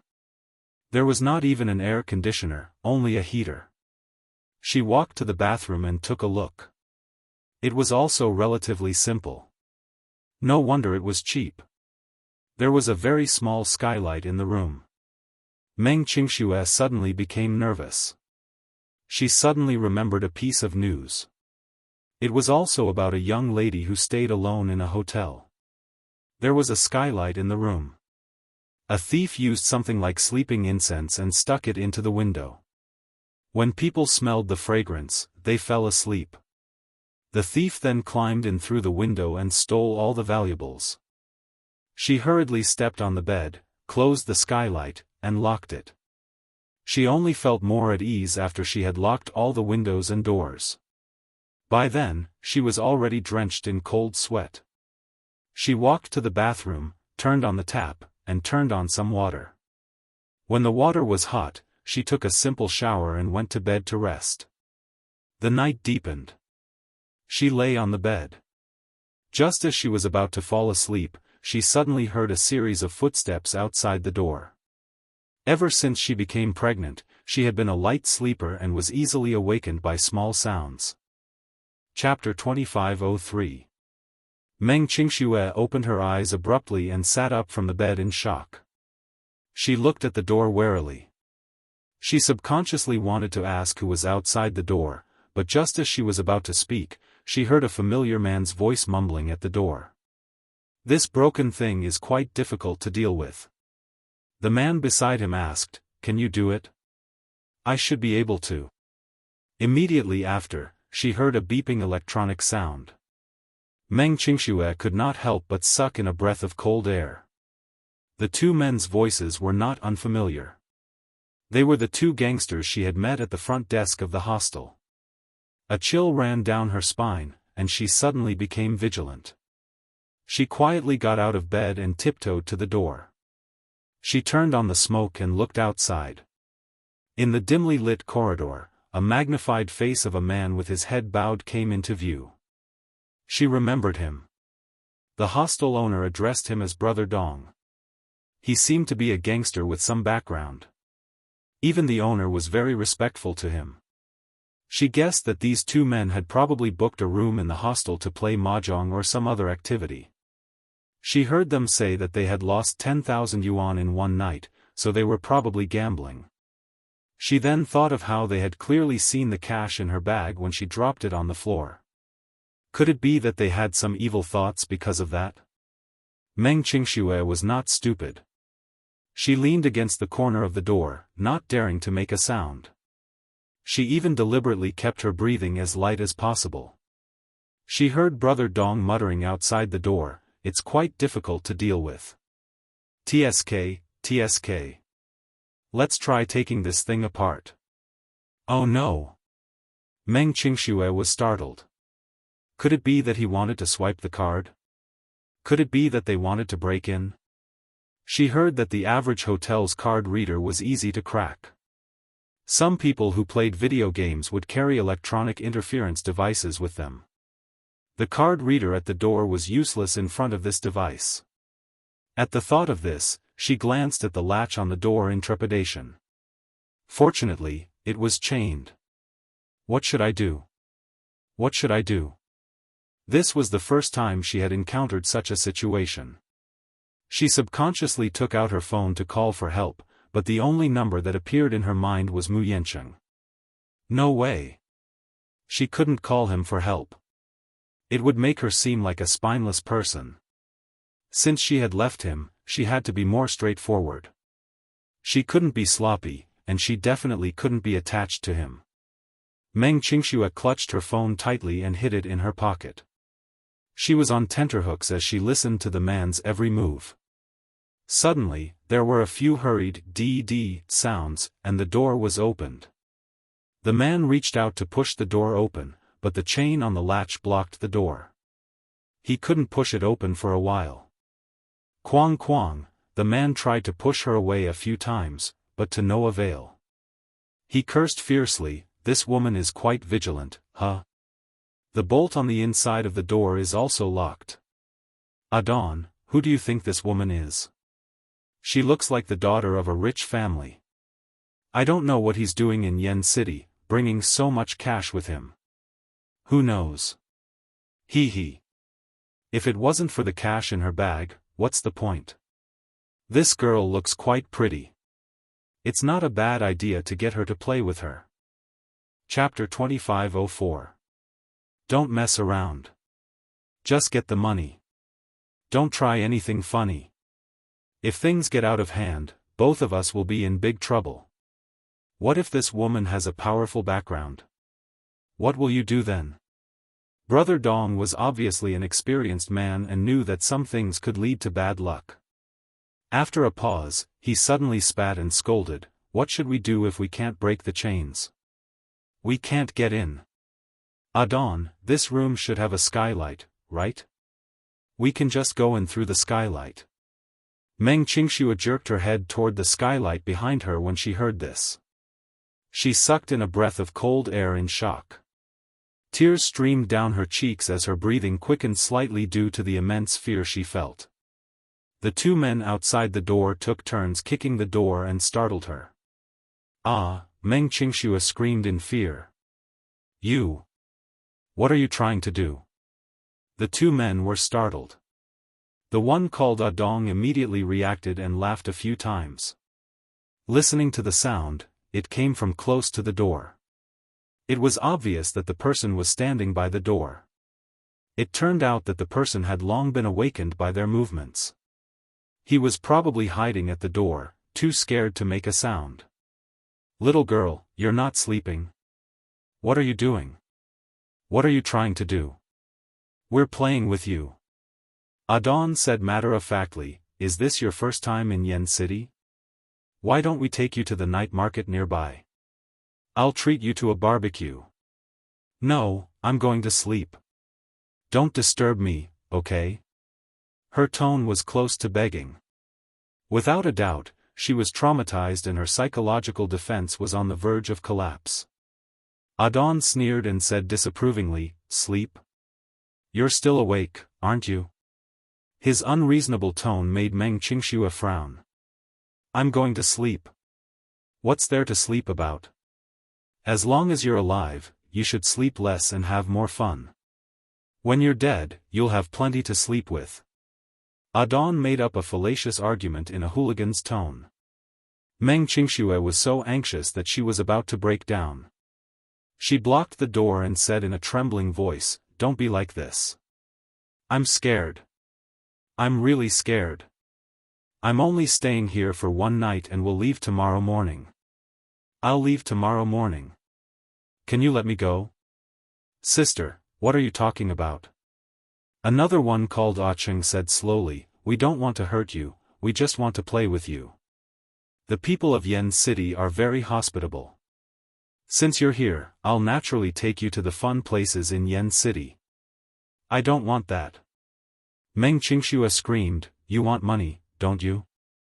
Her clever intuition immediately guessed their purpose. The two men outside the door were stunned at first, then said, "If you say it like that, it's meaningless. Since you've said it, it just so happens that we're short of money. Since you're so rich, why don't you be more generous?" "Damn it, I lost more than 10,000 yuan tonight. Little sister, why don't you lend me some money and I'll gamble again? I'll return it to you when I win it back." "No." Meng Qingxue said with a pale face, "This money is very important to me. This money was for her to take care of her baby." Chapter 2505. She couldn't give them the money. She trembled as she took out her phone. Looking at the empty address book, she clicked on the dial screen and pressed 1. Even her fingertips were trembling. "If you're still so stubborn, I'm going to call the police." Hearing that she was going to call the police, the two men outside the door immediately laughed out loud. "All right, call the police if you dare. I forgot to say earlier that even if you call the police, there's nothing to be afraid of. I know all the police officers in the police station. Even if you call the police, they can't do anything to me. But if you dare to call the police, I'll make sure you're in for it." His words were a blatant threat. Meng Qingxue was also intimidated by his words. However, when she calmed down and thought about it carefully, she remembered that earlier at the front desk, she had also said that if he continued to pester her, she would call the police. Hearing that she was going to call the police, the two men immediately restrained themselves.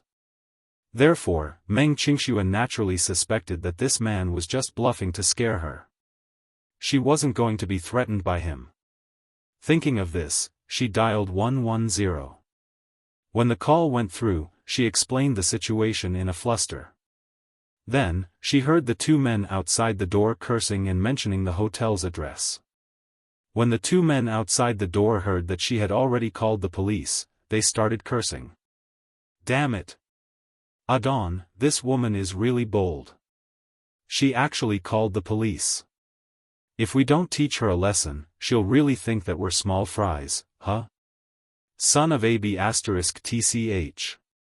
Adon obviously didn't expect that she would actually dare to call the police. He had already threatened her so viciously, but she didn't know how to be afraid at all. After hanging up, Meng Qingxue had already called the police. The police said that they would be here soon, so she suddenly felt safe and wasn't afraid of their threats anymore. She said coldly, "I've already called the police. The police will be here soon. Get out of my way." Her forcefulness had obviously angered the two men. Outside the door, The man named Adon took a deep puff of his cigarette and threw the burnt cigarette butt on the ground. He lifted his leg and kicked the door fiercely. He said angrily, B*TCH. Open the door. Open the door. Clang clang clang, the violent sound of the door being kicked made her scream in shock. Adon kicked especially hard. She even clearly heard a painful groan from the door, as if the wood inside of the door was breaking. If he continued kicking with such force, he would break a hole in the door. Are you crazy? I've already called the police, and the police will be here soon. The police will be here soon. She anxiously pushed the door with her hand, but the next second, the man outside kicked the door fiercely again. Meng Qingxue was caught off guard. She took a few steps back from the impact of the door and hit the wall. Fortunately, she instinctively used her elbow to support herself. Even though the impact was too painful, her elbow was still red and swollen. She covered her painful joint. In her panic, she felt wronged and couldn't stop crying. She bit her lip hard, and the salty tears fell into the gap between her lips. It was extremely bitter. Chapter 2506. Meng Qingxue said in despair, "Why do you have to go against me? I didn't mean to provoke you. Can you be merciful and not provoke me?" She hated the fact that she wasn't a man and didn't have the strength to protect herself in such a situation. It was said that men and women were equal, but the most hateful thing was that men and women weren't born equal. Women had always been the weaker group. They didn't have a man's tall stature or strong arms. In a critical situation, they didn't even have the ability to protect themselves. In such a situation, other than begging for mercy, what else could she do? This world was too cruel. The strong preyed on the weak. Did the weak deserve to be bullied? Did the strong have the right to bully the weak? What kind of strong person was that? The two men outside the door kicked and kicked at the door. Meng Qingxue, who was still in shock, could only curl up in a corner. She covered her face and cried uncontrollably. However, after an unknown amount of time, the two men outside the door finally knew to stop. Immediately after, there was a hurried knock on the door. "Is anyone there?" It was a woman's low voice. Meng Qingxue was awakened by the voice and raised her head abruptly. In such a dangerous situation, hearing a woman's voice made her feel strangely safe. She raised her head and asked with tears in her eyes, "Who is it? Are you the one who reported the case? Were you the one who called the police 10 minutes ago?" The woman asked. "I was. May I know who you are?" "I'm the police officer in charge of this area." The woman continued, "It's fine now. The troublemaker is under control. Could you please open the door?" Meng Qingxue was still in shock. She stood up in fear and looked through the peephole. She saw a young woman in a police uniform standing outside the door, looking anxious. Only then was she relieved. She carefully pulled out the latch and opened the door. The woman slowly pushed the door open and walked in. Meng Qingxue turned on the lights and stood aside with her head down. The woman glanced at her. There were obvious tear stains on her face, and her eyes were red and swollen. She looked pitiful. She immediately said, "My surname is Chu Ho. My name is Chu Ho. I'm sorry for being late. Are you okay?" Meng Qingxue was still in shock, her whole body trembling. Seeing her like this, Chu Ho couldn't help but soften his heart. This girl looked very young, probably very young. He didn't know why she came to Yen City alone. It seemed that she had suffered a lot. Her delicate appearance made people want to protect her. She quickly said, "It's okay. You're safe now." "Yes. Thank you, Officer Chu." Meng Qingxue was full of respect and gratitude. Another male auxiliary police officer was about to enter when Chu Ho suddenly turned around and shouted, "Don't come in." "What's wrong, Sister Chu? It's not convenient for you to come in." Chu Ho noticed from the moment he came in that this woman didn't seem to be wearing a bra. Hence, a certain part of her body was very obvious. It was not convenient for a male police officer to come in. Wait outside the door. Okay.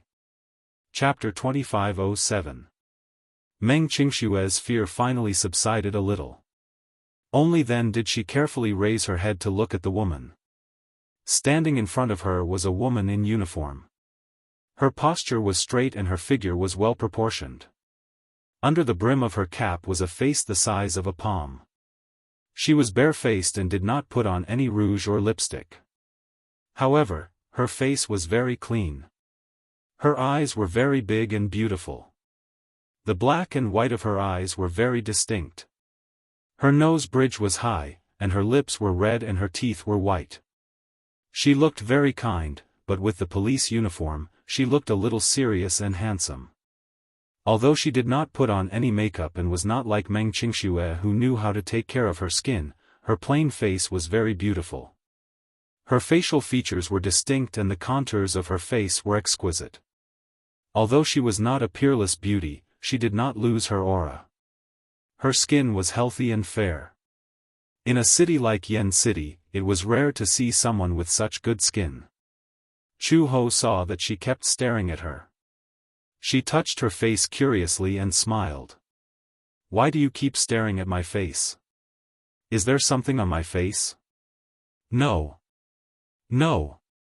Meng Qingxue lowered her head in embarrassment and asked, where are the other two people? Which two? One is called Adon, and the other is called Ah Cheng. Oh, they're outside the door. Outside the door? Meng Qingxue could not help but feel afraid again. Did that mean that the two villains had not left yet? Then, she had already called the police.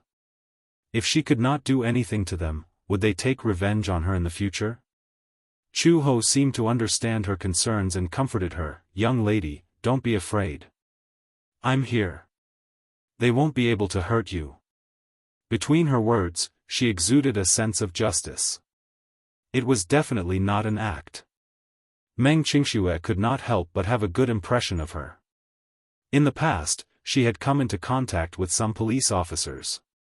In her impression, some of them did not give her much sense of security when they wore their uniforms. However, this police officer named Chu Ho was a heroine. She was different from the male police officers in that she was more humane and gentle. Little girl, when Meng Qingxue heard this term, she couldn't help but laugh. You don't seem to be much older than me. I should be a few years older than you, right? I'm 24. But you look about the same as me. As the two of them exchanged pleasantries, the tense atmosphere was immediately diluted. In order to calm her down, Chu Ho chatted with her briefly before saying, change your clothes. Let's go back to the police station and make a statement. Okay. Chu Ho went out of the room. About 10 minutes later, Meng Qingxue changed her clothes, combed her hair, and walked out. When Meng Qingxue walked out, she saw Chu Ho standing in front of Adon and Ah Chang with her hands behind her back. However, for some reason, the three of them seemed to know each other. What was even more unbelievable was that Chu Ho seemed to have a lot of authority in front of these two hooligans. In front of her, they trembled and lowered their heads. Whatever Chu Ho said, they obediently answered without any hesitation. Chu Ho asked, are you guys gambling again? It's not gambling. It's just a small matter. It's not a big deal. Not a big deal? Chu Ho snorted coldly. Not a big deal and you're thinking of robbing other young ladies? Sister Chu. Is it your turn to be on duty at the police station tonight? Chapter 2508. What bad luck. Why was his luck so bad to bump into the demoness on duty and fall into her hands again? The gentleness on Chu Ho's face when she was talking to Meng Qingxue was nowhere to be seen. She looked stern. You don't have to care who's on duty. I'm asking you a question and you have to answer honestly. Adon smiled obsequiously and stepped forward slightly. He said cheekily, isn't this an attempt? Aya, we didn't do it for real. We drank too much last night and the alcohol got to our heads, so, we were just trying to scare her. Chu Ho clicked her tongue impatiently and raised her leg to kick him, sending him to the ground. Who knew where she got her strength from to be able to sweep a 1.8-meter tall man to the ground? Meng Qingxue widened her eyes in shock and disbelief. Adon groaned in pain. Chu Ho said expressionlessly, "Scare her? You're a man and you're here to scare a girl instead of doing what you need to do. You're lucky you didn't bump into me. Otherwise, I would have dislocated your arm." Adon crawled up from the ground in fear and trepidation. He said miserably, "Sister Chu, I was a jerk. I was wrong. I'll do whatever you want me to do. Just be gentle with me. I didn't use my brain. I didn't learn from my mistakes. I was wrong. I know I was wrong." There was a reason why Adon was so afraid of Chu Ho. Last time, it was also because of a crime. The cause of the incident was that Adong stole money from a widow's shop in the east of the city. The amount was not much, only a few thousand yuan, but this few thousand yuan was more than a year's worth of expenses for that family. The widow had a child and 2 elderly people. They were living a hard life. To make ends meet, they opened a fast food restaurant next to the factory in the east of the city. The whole family relied on this small restaurant for their daily necessities. In the early years, her husband went abroad to work to help build railways in Africa. In the end, he contracted an epidemic and died in a foreign land. In the end, even his body could not be brought back. The poor woman had lost her husband, so she had to earn her own living. She worked hard to run the fast food restaurant to make ends meet. After Chu Ho found out about this, he detained Adon and taught him a lesson. In short, he was very heavy-handed. The money that Adon stole wasn't even enough for him to treat his injuries. Adon was very famous in the local area of Yen City. Of course, it was not a good reputation, but a bad reputation. He was a notorious gangster who committed all kinds of crimes. Many people did not dare to do anything to him. When something happened, they did not dare to call the police for fear of his revenge. He also had a lot of arrogant underlings under him. Because of this, he was extremely rampant in the local area. However, ever since Chu Ho had taken office, he had dealt with Adon a few times. This arrogant hooligan had completely fallen into her hands. This woman was incredible. She was simply a demoness. It was not that he did not think of revenge, but the key point was that this woman was too ruthless. He did not know where she got her skills from. He brought a group of underlings to encircle her, but in the end, he was beaten to a pulp. After she took office, she used her righteousness to bring the local law and order to a new level.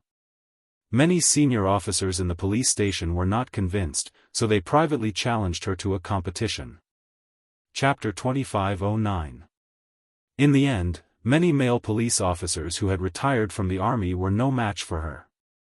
As for Adon, ever since he was taught a lesson by her, he had become much more well-behaved. When he saw her, he was so scared that he bowed and did not dare to say a word. This time, he had fallen into her hands again. On the way back to the police station, Meng Qingxue sat in the front passenger seat while an auxiliary police officer held the 2 of them in the back seat. Chu Ho drove the police car all the way back to the police station. Their statements were taken and recorded, but in reality, they did not cause any serious harm. Hence, at most, they could only be reprimanded. They were not even detained. Chu Ho was furious. After scolding the 2 of them, she called them to the detention room and closed the door. Meng Qingxue was curious about where the 3 of them went. She quickly asked the auxiliary police officer beside her. The auxiliary police officer said, "I guess they went to reprimand them." Reprimand them? The auxiliary police officer's expression suddenly changed. Sister Chu's method of dealing with trash like this has always been very rough. Let's beat them up first. Beat. These two guys have a lot of criminal records here. They are regulars in the police station. Sister Chu is annoyed by them. This time, she probably beat them up pretty hard, right? Just as expected. When Chu Ho brought the two of them out, Adon and Ah Cheng, who were following behind them, had bruises all over their faces. Especially their eyes, one was black and the other was purple. When they walked slowly, Chu Ho followed and kicked them. She sternly scolded, "Can't you walk properly?" "Yes. Yes. The next time I see you, I won't be so nice," Chu Ho said with a look of disgust. Two grown men looking for trouble with a girl. "I feel ashamed for you. Sister Chu, we know our mistake. We won't do it again." Chu Ho said coldly, Don't do it again. You won't be able to avoid going to jail." The two of them left the police station with their faces covered in dirt. They looked like rats crossing the street. Chu Ho walked to Meng Qingxue. She raised her eyebrows and smiled. "Okay, it's okay. You can go back now." Meng Qingxue was suddenly a little worried. She stammered, wanting to say something, but hesitated. Suddenly, she asked worriedly, "I definitely don't dare to stay in that hostel. I just don't know if there are any other hostel around here, or a cheaper one. I'll stay here for a night and look for a place to stay tomorrow morning." "Looking for a house?" Chu Ho was surprised. "Are you looking for a house in Yen City?" "Yes." "Why?" Chu Ho was even more puzzled. "Only the people here are racking their brains to rush to the city, but I've never seen anyone from the city come to this remote and desolate place." Meng Qingxue wanted to say something but hesitated. Her face was full of worry. Chu Ho knew that she was going back to the hostel alone. He was worried that the two hooligans would go back and take revenge, so he said helplessly, "If you don't mind, why don't you come to my house first? It just so happens that I'm also getting off work, so I'll give you a ride home." "Can I?" Meng Qingxue was a little uneasy. "Won't I disturb you?" Chu Ho shook her head and said generously, "No, you won't. There's only me and my son at home. The house is quite big, so there's an empty room for you to stay in." Meng Qingxue was a little surprised. "Son? You're married?" She was surprised because Chu Ho was so young that she didn't look like a married woman with children. Chu Ho shook her head. "No." Chapter 25:10. Meng Qingxue suddenly realized that she had asked too much. She immediately shut her mouth and said resentfully, "I'm sorry, I shouldn't have asked about your private matters." "It's fine." Chu Ho said, "I don't know how to answer this question because I don't know who the father is." "How can that be?" Meng Qingxue frowned curiously. She was more concerned about this topic because she might have found a kindred spirit. A single mother? An unmarried pregnancy? Living alone with a child? Chu Ho's characteristics were too similar to hers. It was as if he was a projection of her. Perhaps, this woman had a more complicated past. However, Chu Ho's words, "because I don't know who the father is." She was completely shocked. How could he not know who the father was?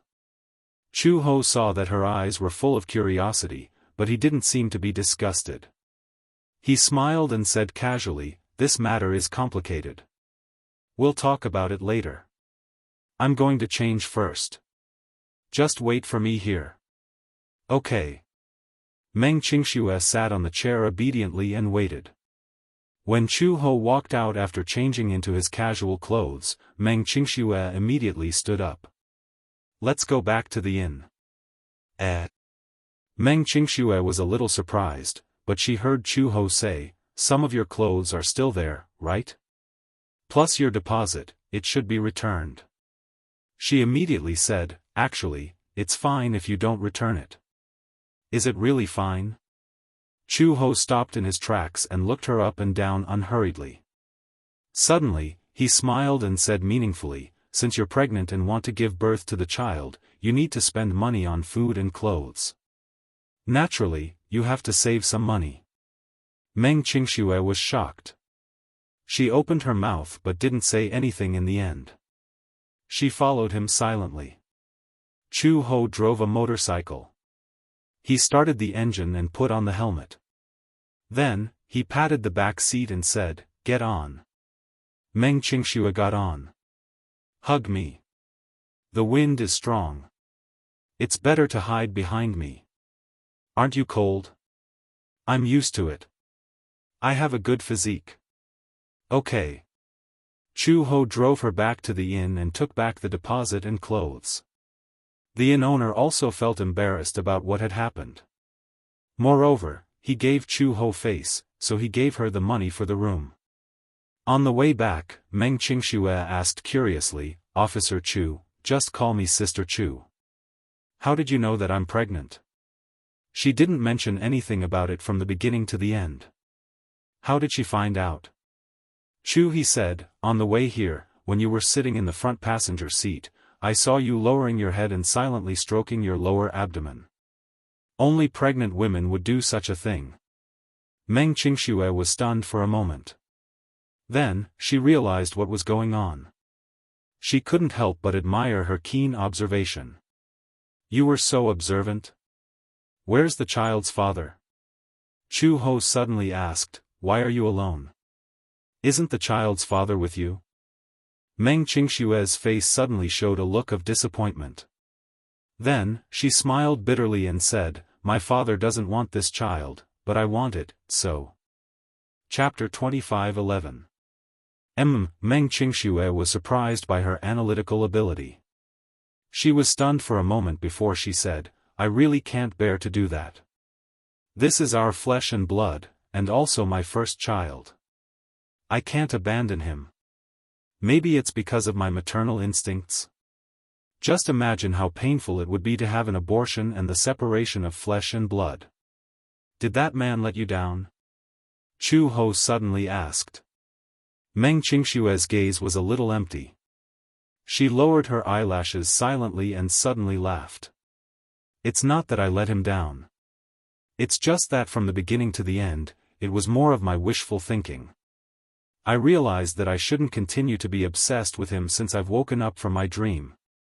Now, I just want to rent a small house in a small, nameless city, peacefully give birth to the child, and raise him. There aren't many vacant houses for rent in Yen City because the people here are more conservative. They're not very willing to rent out their houses." Chu Ho changed the topic. "However, if you don't mind, you can stay at my place." "Your place?" Chu Ho said, "I bought a house last year. Although it's not big, there's an extra room. If you don't mind, you can stay there." "Really?" Meng Qingxue was overjoyed. She didn't expect to find a stable place to live so quickly. More importantly, the person who provided the house was the police, so at least her personal safety was guaranteed. "How about the rent?" "There's no need to pay rent, right?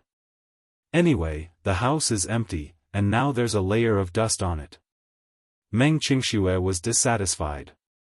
"The rent should be paid. Since I'm living in your house, then I should pay you rent. There's no doubt about that. If you insist on giving me 300 yuan, then I'll take it.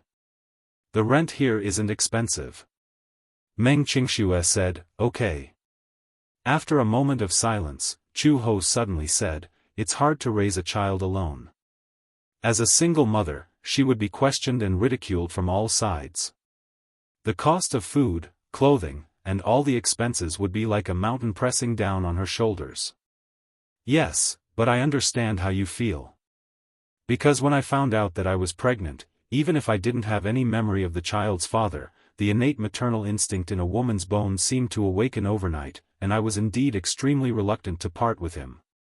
"She has no memory of the child's father?" Meng Qingxue was shocked. "How is that possible? Don't you know how the child came about?" Chu Ho looked straight ahead and said expressionlessly, 5 years ago, when I woke up, I was in a homestay in Yen City. Yen City is close to the sea. They all said that I was fished out from the sea. When they found me, I was lying on a large wooden board and had fainted. Fortunately, my limbs were frozen stiff, so I didn't fall into the sea.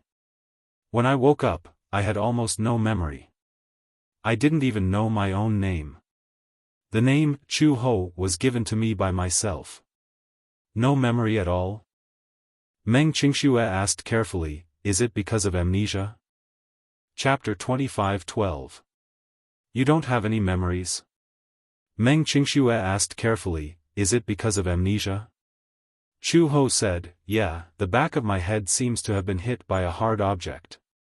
It's bleeding. The doctor said that I don't have any memory of my past. It's probably because my head was hit. Your head was hit? Meng Qingxue was a little surprised.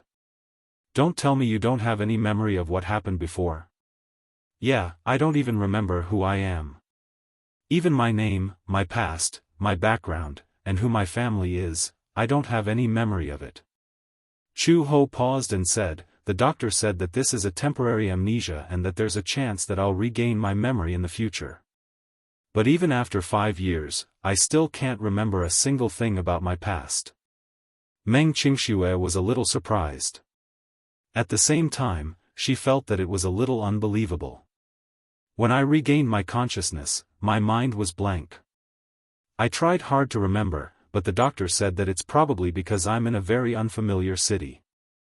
If I can find the place where I used to live, I might have a chance to regain my memory. Chu Ho continued, however, the most troublesome thing is that I don't even remember where my home is. Then you must feel very helpless, right?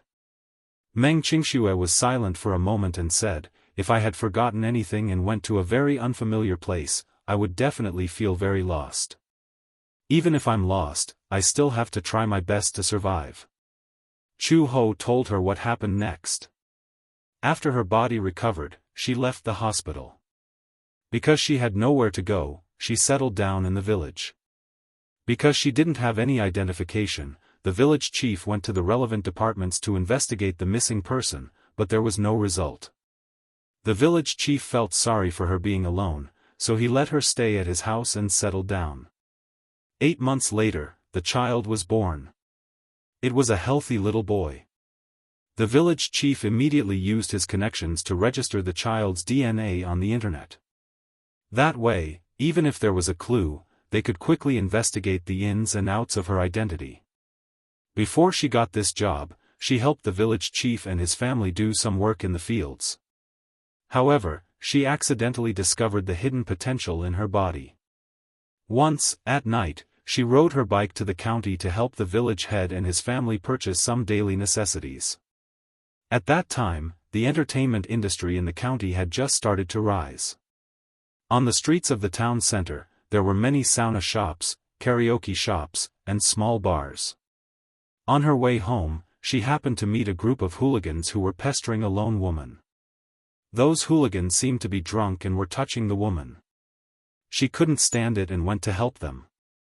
Unexpectedly, one of the men who seemed to be the leader of the group took out a dagger and waved it at her as if he was threatening her. Seeing that the dagger was about to cut into her body, she leaped into the air out of instinct and did a suave roundhouse kick.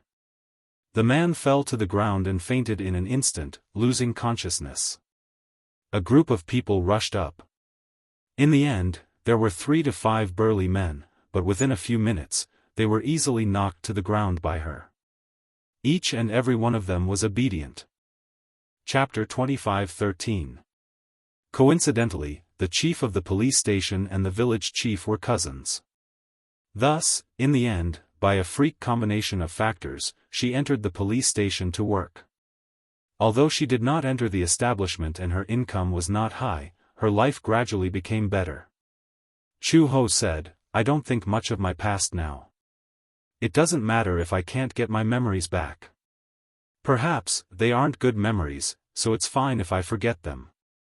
The doctor said that it might be selective amnesia. My instincts don't want those memories, so my brain temporarily deleted them.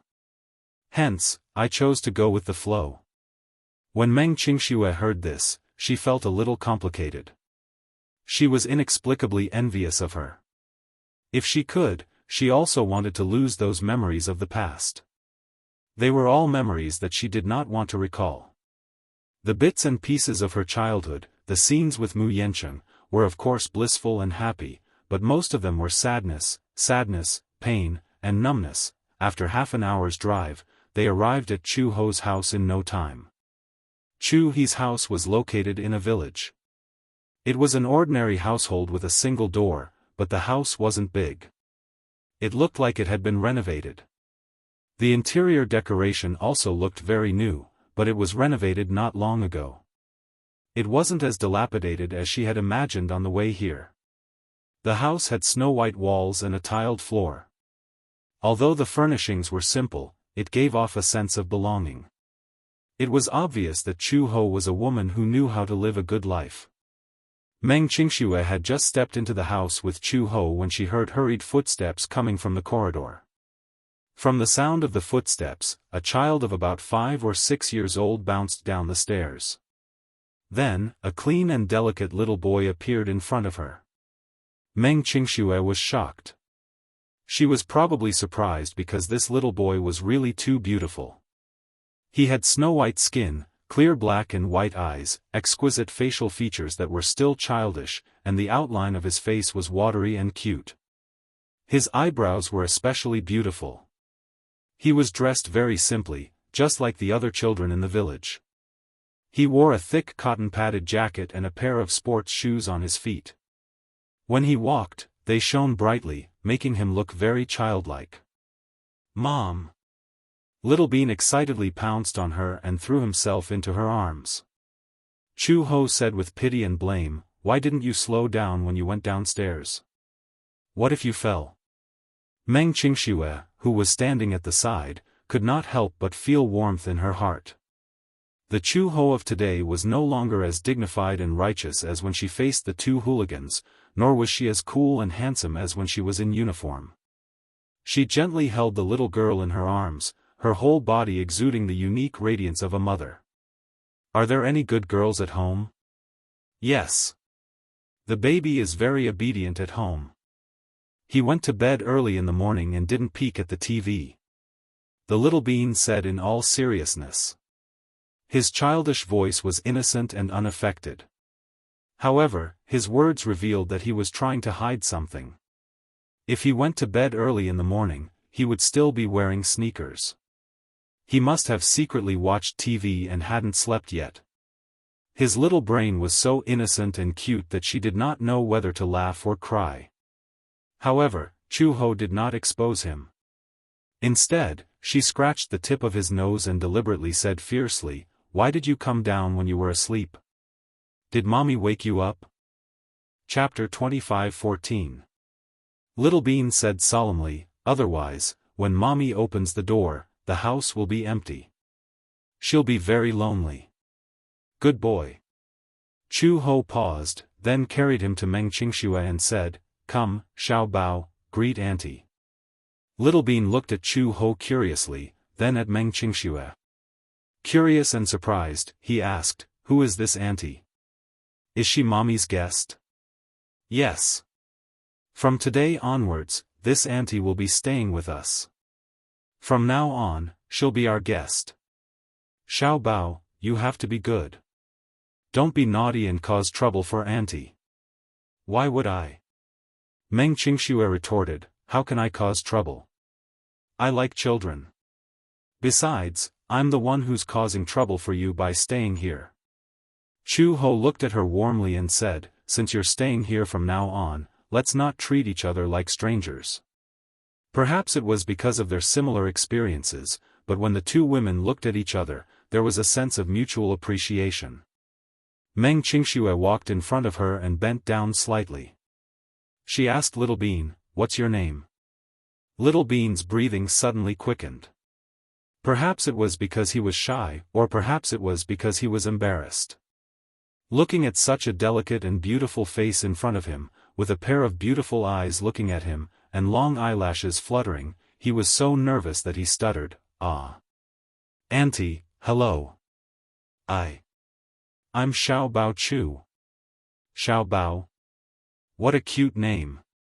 From now on, you can call me Auntie Xianxia, okay? Auntie Xianxia? Xiao Baochu's eyes suddenly lit up. He asked shyly, "Hello Auntie Xianxia. Your name, it's exactly the same as Sister Xianxia's name on TV." Meng Xianxia widened her eyes in curiosity. She was baffled by his words and could not figure out what he meant for a moment. Chu Ho immediately explained, "Last year, there was a fantasy drama that was very popular on TV. It was called something like The Legend of Ancient Sword. The female lead was called Xianxia." "I see." Xiao Baochu suddenly struggled to get down from Chu Ho and ran to the table. Then, he carefully took a clean cup and took out a box of tea from the cabinet. He put a small handful of tea leaves into the cup. Then ran to the kitchen, poured some hot water, and carefully placed the cup on the coffee table in front of the sofa. Then, the little guy ran to Meng Xianxia enthusiastically. He carefully pinched the corner of her shirt and tugged slightly. He said shyly, "Auntie, Xiao Bao made you a cup of hot tea. The weather is cold. Drink some hot tea to warm your body." Meng Xianxia was extremely surprised. She looked up at Chu Ho and was a little surprised. "You're so young, but you're already so sensible." "Auntie, this is what I should do. It's because this is your first time here. You're my guest," Xiao Baochu said seriously. The little guy's enthusiasm made Meng Xianxia feel a little embarrassed. She walked over and sat down on the sofa. Xiao Baochu stood beside her bashfully and looked at her eagerly. He suddenly reminded her, "Auntie, be careful. It's hot." Chapter 25:15. Xiao Bao saw with his own eyes that she picked up the cup and took a sip. Suddenly, she turned around without a word and ran upstairs. Meng Xianxia was dumbfounded. She put down the teacup in a daze and looked at Chu Ho in confusion. She asked curiously, "He's so obedient. Did he run upstairs to sleep by himself?" "That can't be." Chu Ho said, "I don't know where this guy gets so much energy from. He's always restless at night. I have to coax him before he'll sleep. Then Chu Ho glanced at the corridor and smiled knowingly. "He's probably tidying up your room."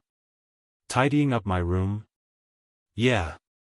There's a guest room upstairs that's usually reserved for emergencies. He guessed that you'd be staying in that guest room, so he probably took a broom and a mop to tidy it up." Meng Xianxia was even more speechless. "He already knows how to do housework?" "Yeah.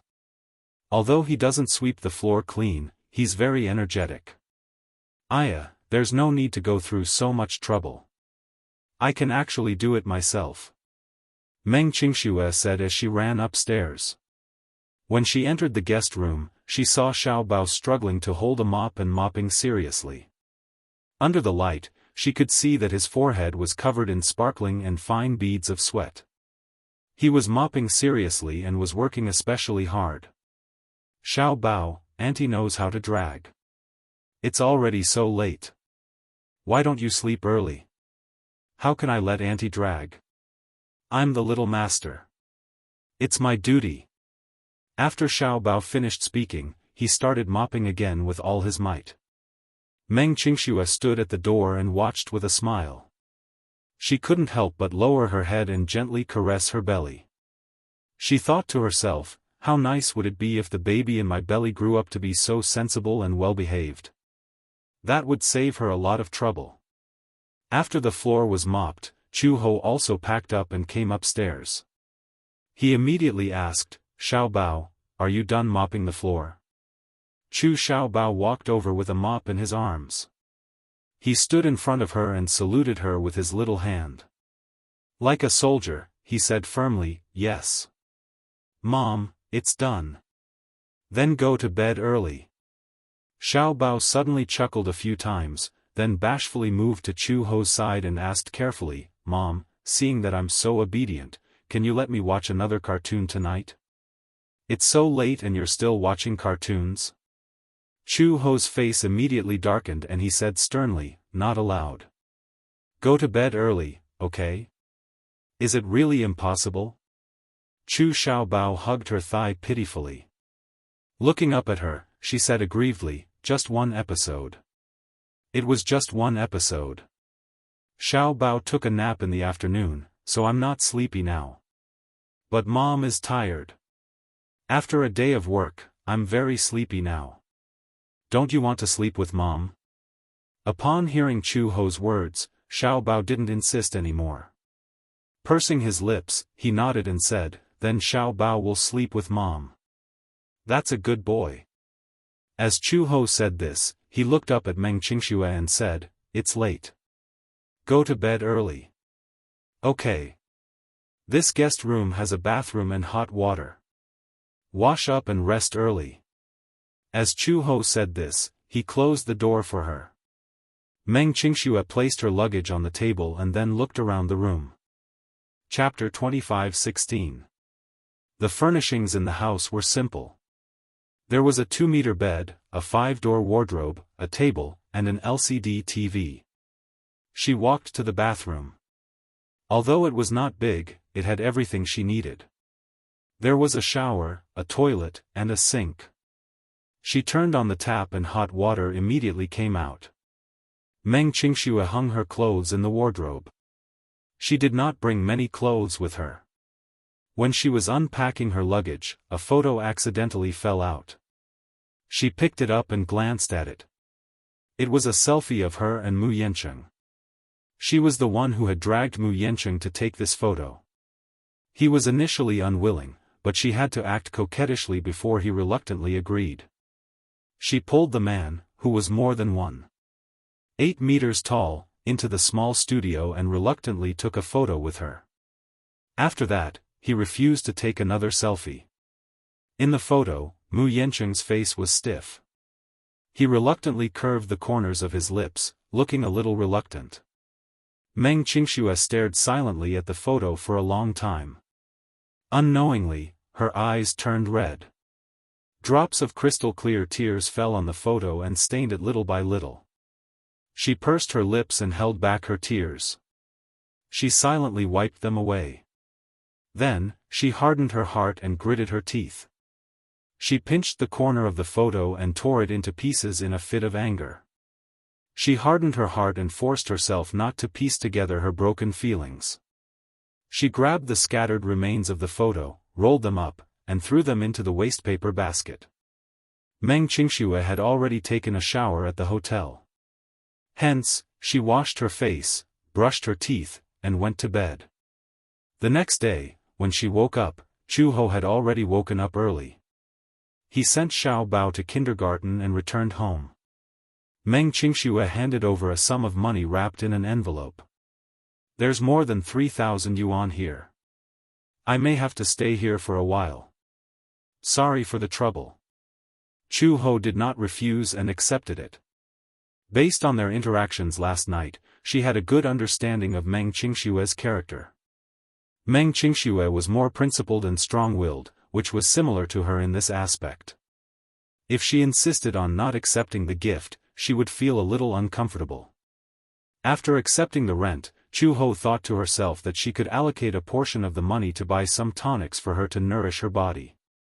She could tell that Meng Qingxue's body was not in good condition and needed to be nursed back to health. Fortunately, although Yan City was small, it was a place with beautiful scenery and was very livable. Every household had their own farmland. Therefore, most of the residents in Yan City were self-sufficient. The vegetables and rice they ate were all grown from their own fields. They were very healthy. Meng Qingxue suddenly asked, "Are there any simple jobs in the village? I don't have much money, so I want to do some manual work. Do you know how to do it?" "I've been doing manual work since I was young." Meng Qingxue's family was not considered rich since she was young. Hence, she helped her family do manual work since she was young. She sewed clothes, knitted sweaters, and knitted scarves. Sometimes, she would do some manual work. Chu Ho thought hard for a while and said, there's a workshop in the village that specializes in making lanterns. Lanterns? Yes. They make handmade lanterns in the shape of various animals and sell them in the market. One lantern costs 15 yuan. If you're fast enough, you can make 10 in a day and earn more than 100 yuan. You can try.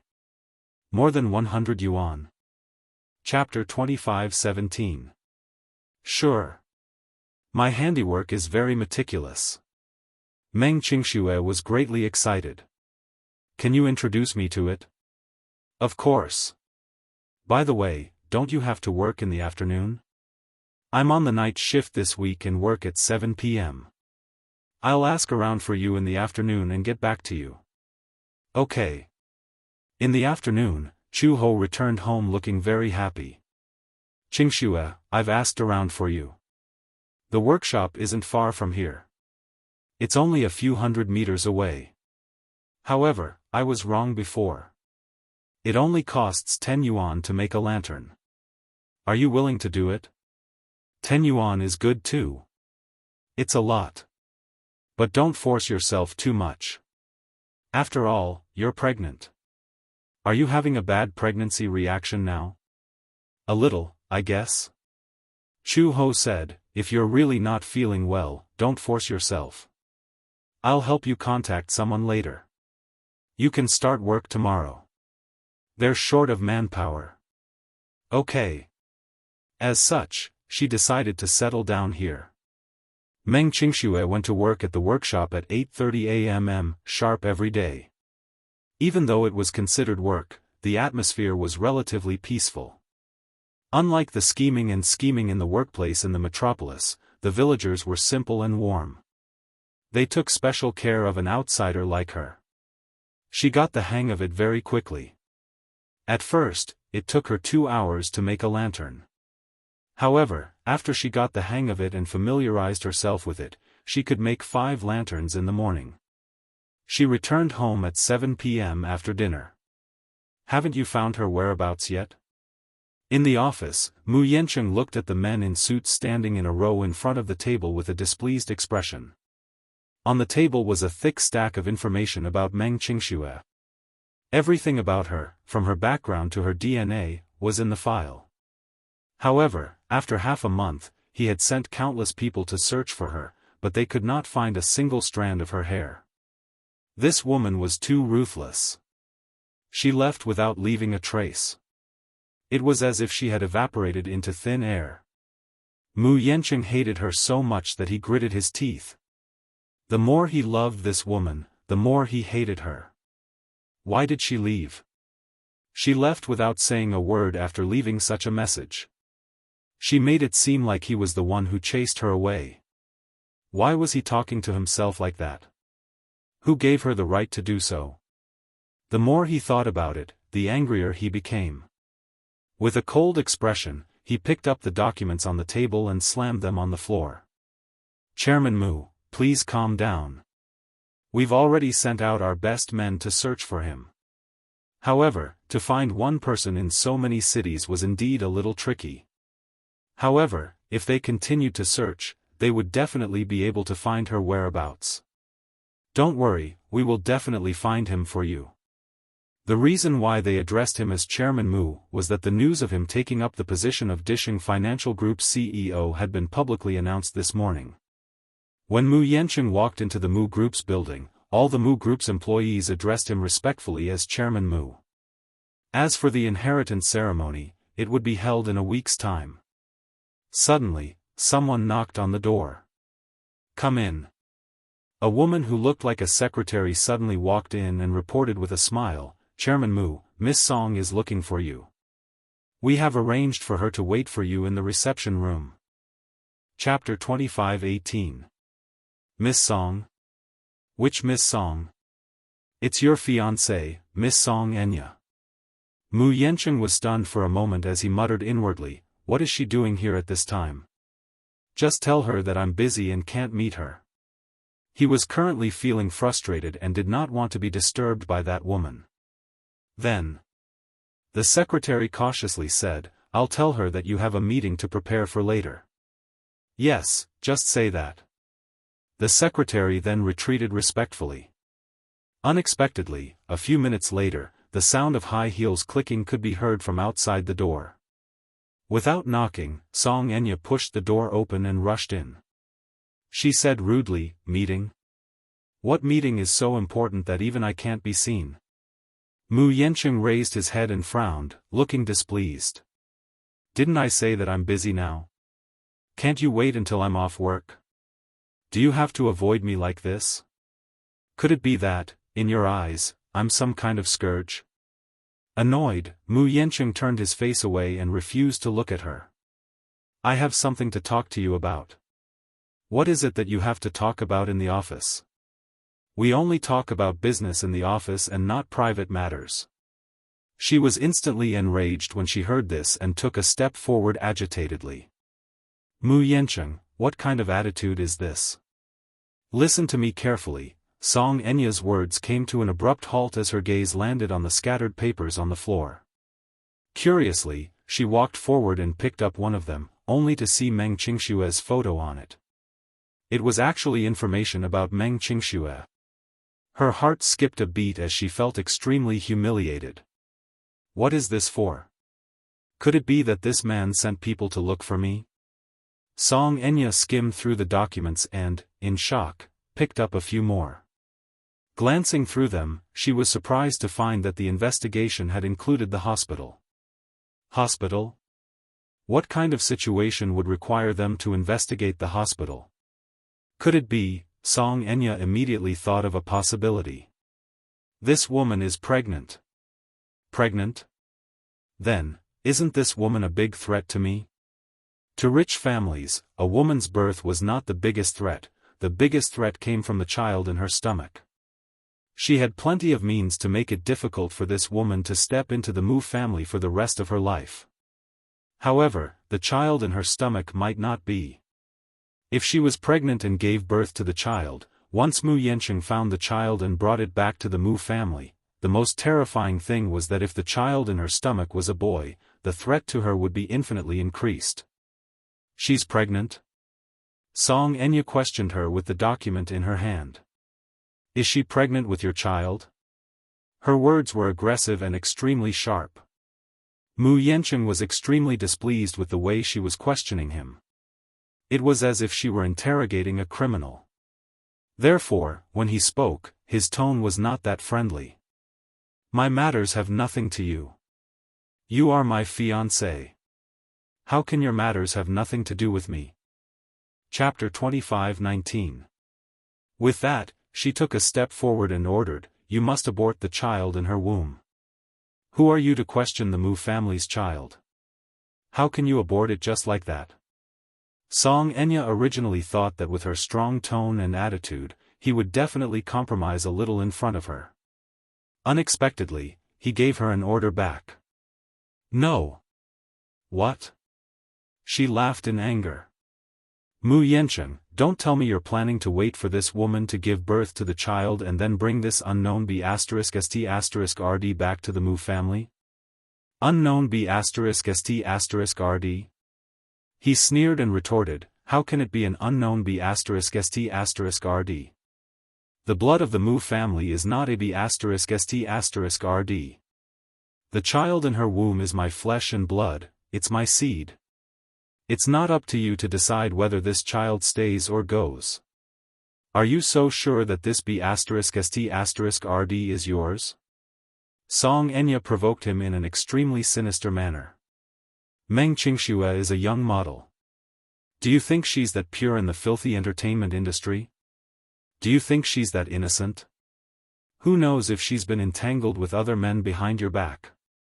I heard that her circle is very messy. She can sleep for a few nights with just a few tens of thousands of yuan. How can you be so sure that the child in her stomach is yours? Mu Yanqing was thoroughly provoked by her.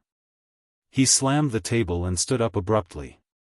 Pointing at her nose, he rebuked, I've said it before. You have no right to interfere in my affairs. Besides, you're not married yet, so you're not considered a member of the Mu family. What right do you have to tell me what to do? Song Enya, haven't you figured out your identity yet? Song Enya was about to retort when someone knocked on the door again. Mu Yencheng was annoyed and bellowed, "Who is it?" "It's me." A calm voice came from outside the door. "Come in." Just as he finished speaking, the door was pushed open and Minyu, who was dressed casually, walked into the office with a stack of reports in his hand. Mu Yencheng looked at him and asked coldly, "What's the matter?" "Master Yencheng." Mu Yencheng cut him off coldly. "Are you blind? Didn't you see Mu Group's announcement today? From today onwards, I am officially the CEO of Disheng. According to the rules, you should call me Chairman Mu. In the Mu Group, we have to be clear about etiquette, and we have to be clear about who is superior and who is inferior." Minyu shot him a frosty look. Instead of his usual suit, he was dressed in casual attire today. He walked up to Mu Yencheng and nonchalantly tossed a stack of reports on the table. Mu Yencheng glared at him and then followed his action to look at the reports on the table. He asked quizzically, "What's this?" "This is my resignation letter. The Human Resource Department said that my resignation letter needs your approval." After saying that, he put on a nonchalant expression, and his gaze was light and indifferent. "Young Master Yencheng, I've said before that the day you officially succeed your position will be the day I leave the Mu Group. I'm here to ask for your resignation." Chapter 25-20. Minyu looked at him with indifference. There was not a hint of reluctance on his face. It was not that he did not have any feelings for the Mu Group. From the day he became Mu Yaja's special assistant, he had sworn that he would not leave this place unless the Mu Group collapsed. However, since Mu Yaja was no longer with the company, there was no point for him to stay. His loyalty had never been for the Mu Group, it was only for Mu Yaja. Song Enya was also stunned. She was no stranger to Minyu. When she first met him, he was merely an administrative assistant by Mu Yaja's side. He was the confidant whom the latter had promoted all the way to the top. He was loyal to Mu Yaja, so she was not surprised to see him resign. Mu Yencheng glared fiercely at his assistant. After sizing him up, he suddenly sneered and said contemptuously, "Mu Yaja, you've raised a loyal and good dog." Minyu did not seem to take his blatant humiliation to heart. Instead, he said expressionlessly, "It doesn't matter if he's a good dog or not. Even a dog will recognize its master. Besides, a good dog will only recognize a good master." Without waiting for Minyu to finish, Mu Yencheng continued coldly, "What if I refuse to sign this report?" Minyu said unhurriedly, "Then, I'll unilaterally terminate my contract with your company." Mu Yencheng's eyes widened in surprise. With a look of disbelief, he laughed in anger. "What did you say? It doesn't matter if you sign this contract or not.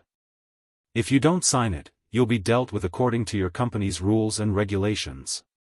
Any employee of the Mu Group who is absent from work for 5 days will be dealt with accordingly." After saying that, Minyu paused and nodded elegantly. With a smile, he said, "Young Master Yencheng, I'll take my leave now." With a faint smile, he turned around expressionlessly and walked toward the door without looking back. He did not seem to care about Mu Yencheng's ashen face as he turned to leave. Mu Yencheng's face instantly turned red. No matter how elegant he was, he could not maintain his composure at this moment. He growled, "Stop right there. Did I say you could leave?" Unexpectedly, Minyu didn't even turn his head. It was as if he didn't hear him at all. He opened the door and left. Bang! The door slammed shut with a loud bang. The muscles on Mu Yencheng's face twitched for a moment. His gaze was sinister and ferocious as he gritted his teeth and turned around. Glancing at the resignation letter on the table, he picked it up abruptly, tore it into shreds, crumpled it into a ball, and threw it into the trash can. Song Enya watched his every move and let out a long snort before saying, "Mu Yencheng, you haven't answered my question yet. What are you going to do with that Meng Qingxue?" At this moment, she was still angry because of what had happened to Meng Qingxue. She initially thought that she was just a woman who was clinging on to Mu Yancheng. She had experienced how flirtatious the man could be. She was also aware that this man had many women outside. Some were models, some were from the entertainment industry, and some were even students. However, this was not the most infuriating thing. What was more infuriating was that after Meng Qingxue left under her instigation, Mu Yancheng actually went to great lengths to find her. What did this mean? This meant that Mu Yancheng valued Meng Qingxue very much. Chapter 25-21. A man who had always been a womanizer was actually pursuing a woman who had disappeared without a trace. This was definitely not purely because that woman was pregnant with his child. She was also pregnant. She was also pregnant with his child, and she was certain that it was a boy. However, Mu Yancheng did not care about her at all from the start. He did not even care about her at all. What about Meng Qingxue, though? Mu Yancheng was secretly looking for that woman's whereabouts behind her back. She would never allow such a thing to happen. Mu Yancheng did not immediately respond to her doubts, but Song Enya did not have the patience to wait for his reply. Suddenly, she walked over expressionlessly and faced him. Mu Yancheng, let me tell you, I have my bottom line, too. Don't think that the Song family can be bullied just because it's a little down now. Let me tell you, since I'm your fiancé and married to you, then Meng Qingxue is not allowed to exist. No matter where she goes, you're not allowed to look for her whereabouts. If you still care about my feelings, I'll have to trouble you to quietly kill the child in her womb. I, Song Enya, am not that easy to bully. Mu Yancheng suddenly laughed eerily and said coldly, Song Enya, you're really naive. Do you think that you have the right to control me just because you're my fiancé in name? Dream on. What? Song Enya looked sullen. Mu Yancheng, I control you? I'm controlling you? I'm just defending my rights as your future wife. I'm protecting my legal rights. Mu Yancheng immediately interrupted her impatiently. We haven't even collected our marriage certificate, so how can it be legal? Besides, what I hate the most is the way you talk about your selfishness as if it's the most righteous thing you've ever done. Mu Yancheng paused for a moment before continuing. You can't tolerate Qingxue because you're worried that her existence will threaten your position as the Mu family's young madam? You don't have to worry about this at all. Here, I want to tell you that regardless of whether Meng Qingxue is here or not, whether you can find her or not, in my heart, you are not even worthy of carrying her shoes. In my heart, you're not even fit to carry her shoes. Upon hearing that, Song Enya felt as if her heart had received a heavy blow. It was as if a sharp needle had pierced her chest, causing her to feel excruciating pain. Her face turned as pale as white wax. Her lips trembled for a while, and she took a quick breath. She gritted her teeth and asked, not even fit to carry his shoes? Mu Yancheng. Do you really mean it? Mu Yancheng snorted disapprovingly as his lips curled into a mocking smile. Do you think I'm joking with you? Or do you think I'm as hypocritical as you? With that, he ignored her and instructed the new assistants, clean this place up. I have something to do and need to go out. He had promoted 2 of his confidants to be his assistants the moment he took office. It had to be said that Mu Yaja was very arrogant and powerful. Mu Yaja only had Minyu by his side, but he felt that one was not enough. Since he was now the supreme leader of the Mu group, he needed at least 5 assistants by his side to reflect his aura. Chapter 25-22. Seeing that he was about to leave, Song Enya chased after him and tried to tug at his sleeve. Where are you going? Mu Yancheng did not even look at her as he flung her hand away. Song Enya was furious and shouted hysterically, Stop right there. Mu Yancheng turned around abruptly and glared at her fiercely. Song Enya, I'm warning you, we're in the company now. You must remember your place and don't act like a crazy woman. You'll embarrass the Mu and Song families. Song Enya was so angry that her chest was heaving up and down. Her eyes were red and swollen. Ever since she became pregnant, her emotions were easily out of control. She was no longer as calm and stable as before and often had hysterical outbursts.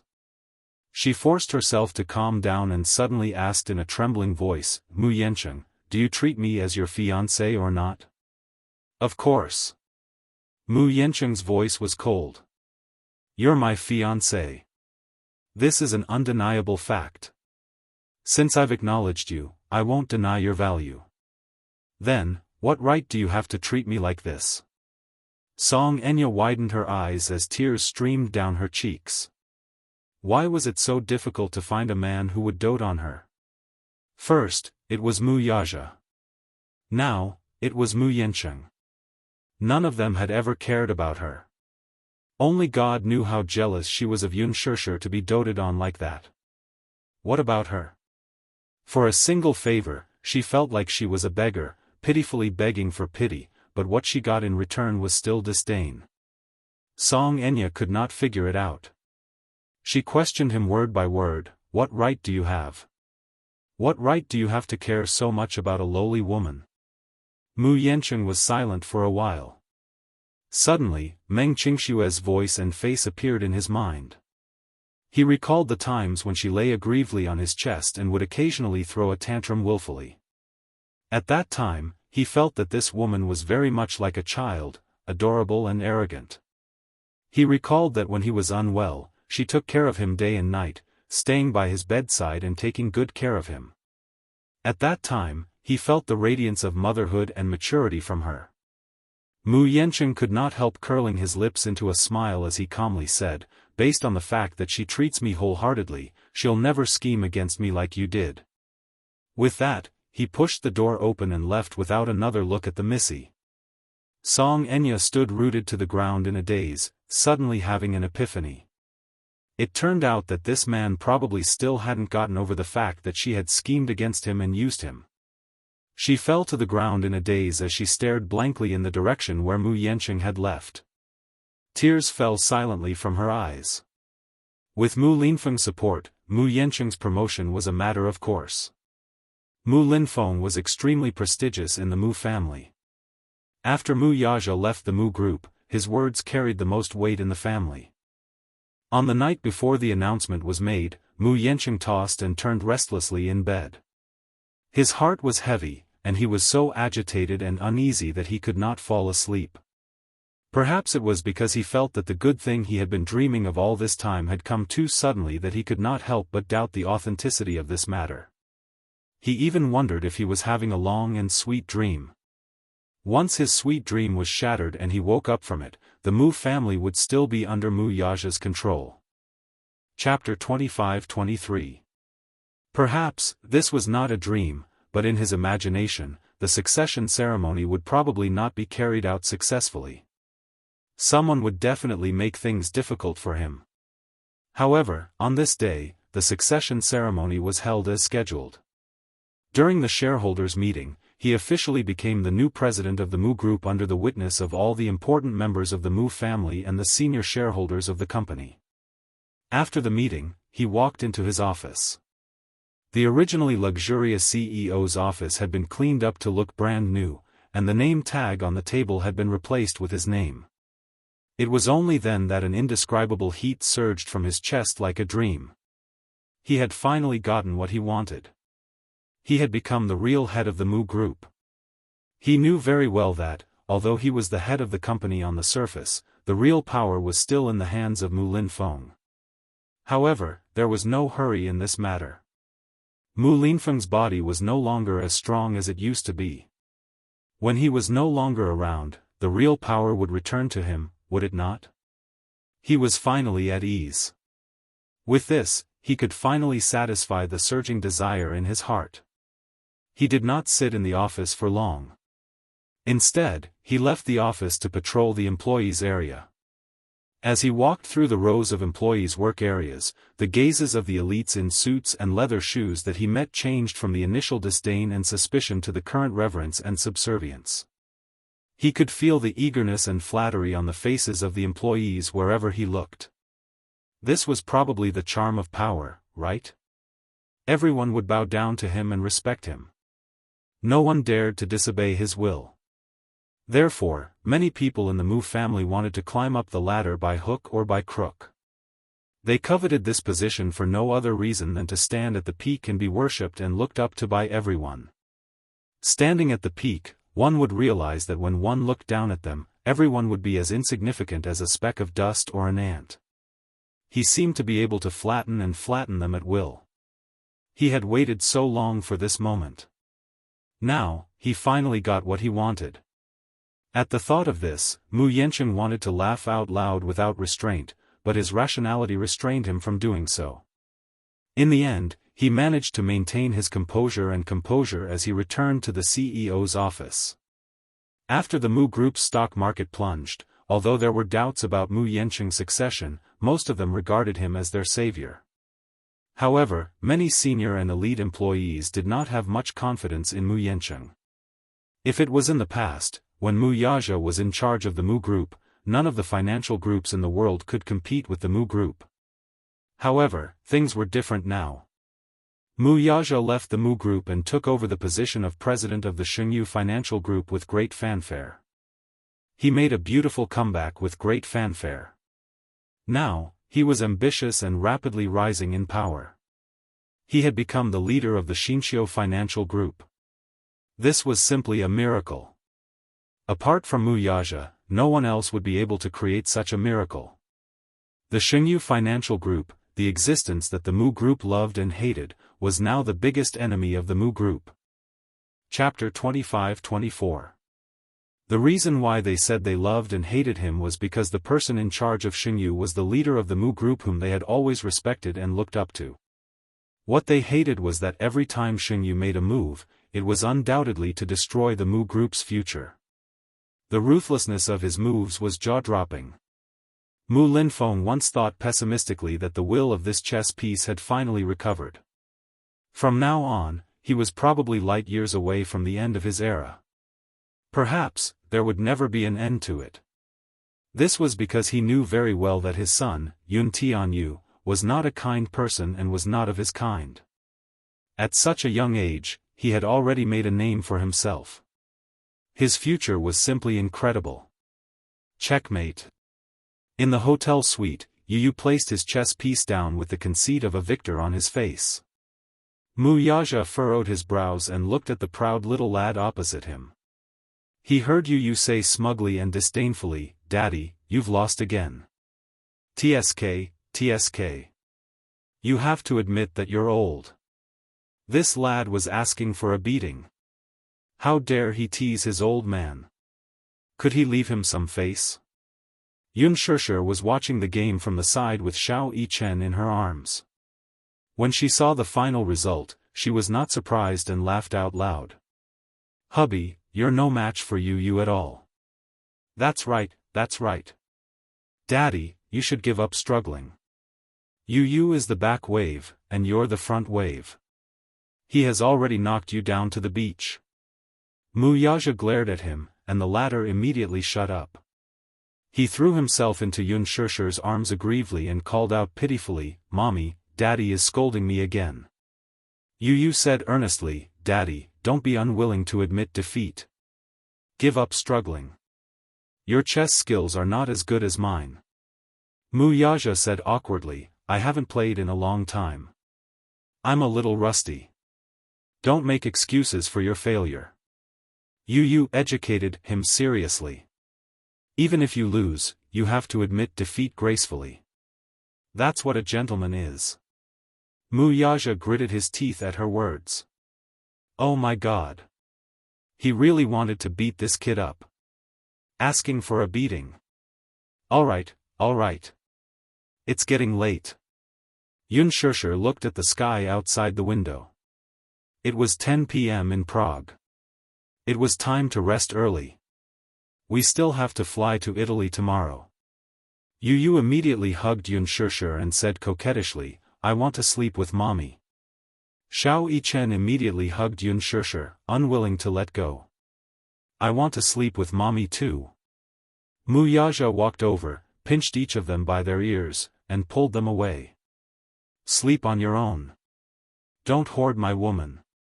This domineering declaration was very much his style. Yunshirshi's lips twitched. Every night, the father-son trio would fight over her as scheduled. Yu Yu and Xiao Yichen would fight to sleep with her, but in the end, Mu Yaja would kick them away in disdain. Yu Yu and Xiao Yichen covered their ears and complained bitterly, "Daddy is bullying us. Pinching ears is domestic violence. We want to protest. When I was your age, I was already independent. Why are you so clingy?" Humph. Humph. The two little kids snorted in unison and looked at him with disdain. Yu Yu suddenly said, "Forget it. Mu Yichen, we won't stoop to his level." With that, he held Mu Yichen's hand and strode out of the room. He did not even look back, he was very suave. Chapter 25-25. You're spoiling them too much. Mu Yaja was still in a bad mood. After all, he had lost 3 rounds to his son in less than 10 minutes. Naturally, he would not be in a good mood. "They're a little clingy," Mu Yaja said, "quickly get them to find a wife. That way, they won't have to stick to my wife." Yunshirshi's eyes twitched. "Are you serious? Why? They're only 7 years old. Was he looking for a child bride?" Yunshirsher suddenly walked over to the sofa, sat down beside him, and hugged his shoulders. "Today, the director called to ask when I'll be returning to the set. It seems that the wedding photo shoot has delayed some time. I only applied for 5 days off, but I didn't expect the schedule to be so tight. 5 days isn't enough." Mu Yaja gently stroked her hair and said unhurriedly, "There's no need to rush back to the set since the filming is going on. After all, the wedding photo shoot is more important than filming." "Then, is your schedule tight?" Yunshirsher asked worriedly. "Your schedule should be even tighter than mine.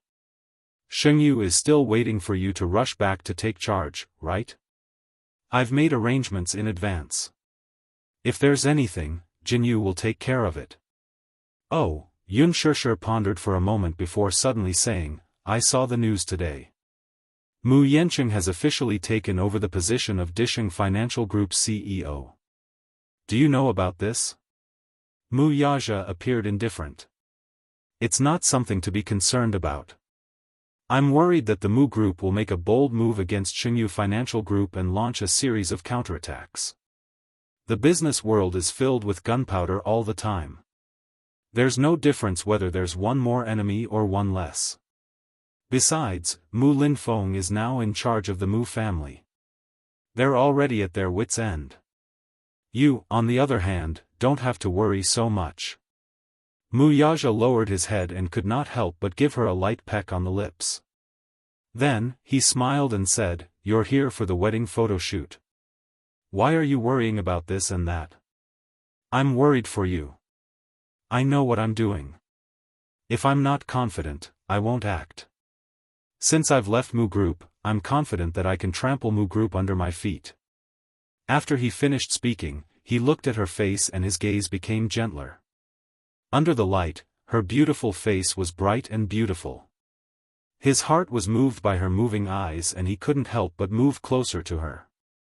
His thin lips covered her delicate lips and kissed her charmingly, but there was a hidden ambition. Under the gentleness, it was as if he wanted to swallow her into his stomach like a tiger eyeing its prey. Yunshirsher followed her instincts and responded to his kiss. He suddenly picked her up and walked towards the bed. The next day, there was a 9 a.m. flight to Italy. This was the last part of the wedding photo shoot schedule. It was also Yunshirsher's most anticipated destination. Italy. As she waited to board the plane, she was filled with anticipation. They arrived at the airport as scheduled. After arriving in Italy, they got into the car specially sent by the hotel to pick them up. However, halfway through the journey, the road was suddenly congested. For some reason, the traffic in Italy was convenient and there were rarely traffic jams, but now, it was so congested that it was difficult to move half a meter. Mu Yaja glanced at his watch, looking extremely displeased. He then asked in fluent Italian, "Why is there a traffic jam?" Chapter 25-26. The driver was surprised because Wuxia's Italian was too fluent. If it wasn't for his handsome face, he would have thought that he was a native of Italy. "Honorable sir, I'm not sure either. We've been stuck in traffic for 5 minutes. What's going on in front?" Wuxia suddenly said to the hotel manager in the front passenger seat, "Go down and see what's going on." "Yes, sir." The blonde hotel manager immediately got out of the car and walked forward to investigate the situation. Xianxia sat in the back seat. After waiting for a long time in the traffic jam, she couldn't help but feel a little sleepy and yawned a few times. Wuxia glanced at her and asked, "Sleepy?" "Yeah, a little." Xianxia couldn't help but blush. She complained, "Didn't you not rest well last night?" This energetic man had tormented her until midnight before he finally stopped. She didn't know where he got his strong physical strength from. He slept later than her, but he was still full of energy and didn't look tired at all. Or was it because her stamina was too weak? Her physical fitness wasn't bad, but compared to this inhuman, it wasn't worth mentioning. Wuxia couldn't help but smirk. He asked, "Are you blaming me?" Xianxia's face turned even redder. She said angrily, "Who else can I blame if not you? It's all your fault. You were very passionate last night. You wanted it so much. I was just trying to satisfy you," Wuxia said righteously. Xianxia's face was so red that it was about to bleed. She couldn't help but say angrily, "What do you mean? What do you mean I was passionate too? It was clearly you." Wuxia saw that she was hesitating to speak. Her expression was incomparably bashful, as if she was too embarrassed to say anything. He could not help but want to hear it. He inched closer to her and pressed on. "It's clearly me." "What about me?" "I'm not talking about it." "Why aren't you talking about it?" Wuxia teased her on purpose. "It's clearly me. What's wrong with that?" Xianxia glared at him coquettishly. "What do you mean what happened? How could such a man force her?" He was clearly trying to tease her and embarrass her. Last night, it was clear that he wanted more and more, as if it wasn't enough. There were several times when she begged for mercy, wanted to stop, protested repeatedly, and expressed that she was tired. However, he didn't know fatigue and worked hard on her body, tormenting her until she felt like her entire body was about to fall apart. In the end, she collapsed on the bed in exhaustion. Her entire body went limp, and in the end, she could not move at all. Wasn't it all because of him? How was she supposed to say these words? Xianxia glared at him again and again, her heart full of resentment. Wuxia silently cursed in his heart. If he didn't work harder to sow the seeds, where would the daughter he longed for come from? He wholeheartedly hoped that her belly would be able to work harder and give birth to a little princess for him. Only then did he put this matter into practice. This man was the most black-bellied. He knew that this woman would take certain contraceptive measures and would take pills before doing it. Hence, he tampered with her long-acting contraceptive pills and replaced the pills in the box with folic acid. Chapter 25-27. This stupid girl was still kept in the dark until now. Wuxia couldn't help but want to laugh when he imagined the day when she realized that she was pregnant and holding the diagnosis report in her hand. However, he held it in. Besides, he had some selfish motives. If she was pregnant, she would have no reason to continue working in the entertainment industry. When the time came, he would set up an entertainment company for her to manage. When she was in a good mood, she would take on a few good scripts. It would be very relaxing. Although his methods were a little despicable, this woman didn't cooperate. The hotel manager returned quickly and got into the car. He said to Wuxia, "Sir, I went to check on the situation. There was an accident and 2 cars collided." "Car accident?" "Yes, it was a collision. The police are on their way. The road will be clear soon. Mu Yaja nodded and gently pulled Yun Shishir into his arms. He asked gently, "Are you tired?" "Yes, a little. I'm just afraid that the two little guys are tired from the flight. The hotel sent 2 cars to pick them up. Yu and Mu Yichen sat in the car behind. At this moment, they were most likely dozing off. The road was clear again. The car moved slowly. When they passed by the scene, they saw a Bentley and a Maserati colliding. Yun Shishir couldn't help but take another look. By the side of the road, a woman with brown hair and black eyes was standing face to face with a uniformed police officer. They seemed to be cooperating with the investigation. The woman had an Eastern face. She was exquisite and beautiful, especially her eyes. They were as delicate as a painting. Her willow leaf-like eyebrows were gentle and reserved. Nowadays, very few people drew such eyebrows. Most of the people had a Korean-style unibrow, but few people were interested in willow eyebrows. However, this woman was very suitable for willow eyebrows. It made her almond-shaped eyes charming. She had a high nose bridge and pink cherry lips. Her facial features might not be shockingly exquisite if they were separated separately, but when put together, they were extremely harmonious and beautiful.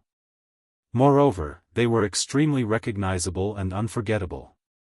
Perhaps it was because she was particularly interested in beautiful things. For some reason, Yun Shishir paid special attention to her and couldn't help but glance at her. The woman seemed a little annoyed and frustrated. She raised her hand to look at her watch and subconsciously glanced up. The car sent by the hotel to pick her up brushed past her. For some reason, she couldn't help but glance at the car window. The car window was rolled down. Therefore, he could see the person sitting in the back seat at a glance. The woman's face suddenly stiffened and her gaze paused for a moment. Immediately after, an extremely surprised and suspicious expression surfaced on her face. She couldn't help but chase after the car for a few steps.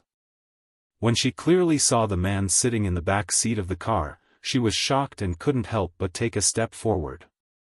She was wearing high heels, but she didn't seem to care at all as she chased after the car.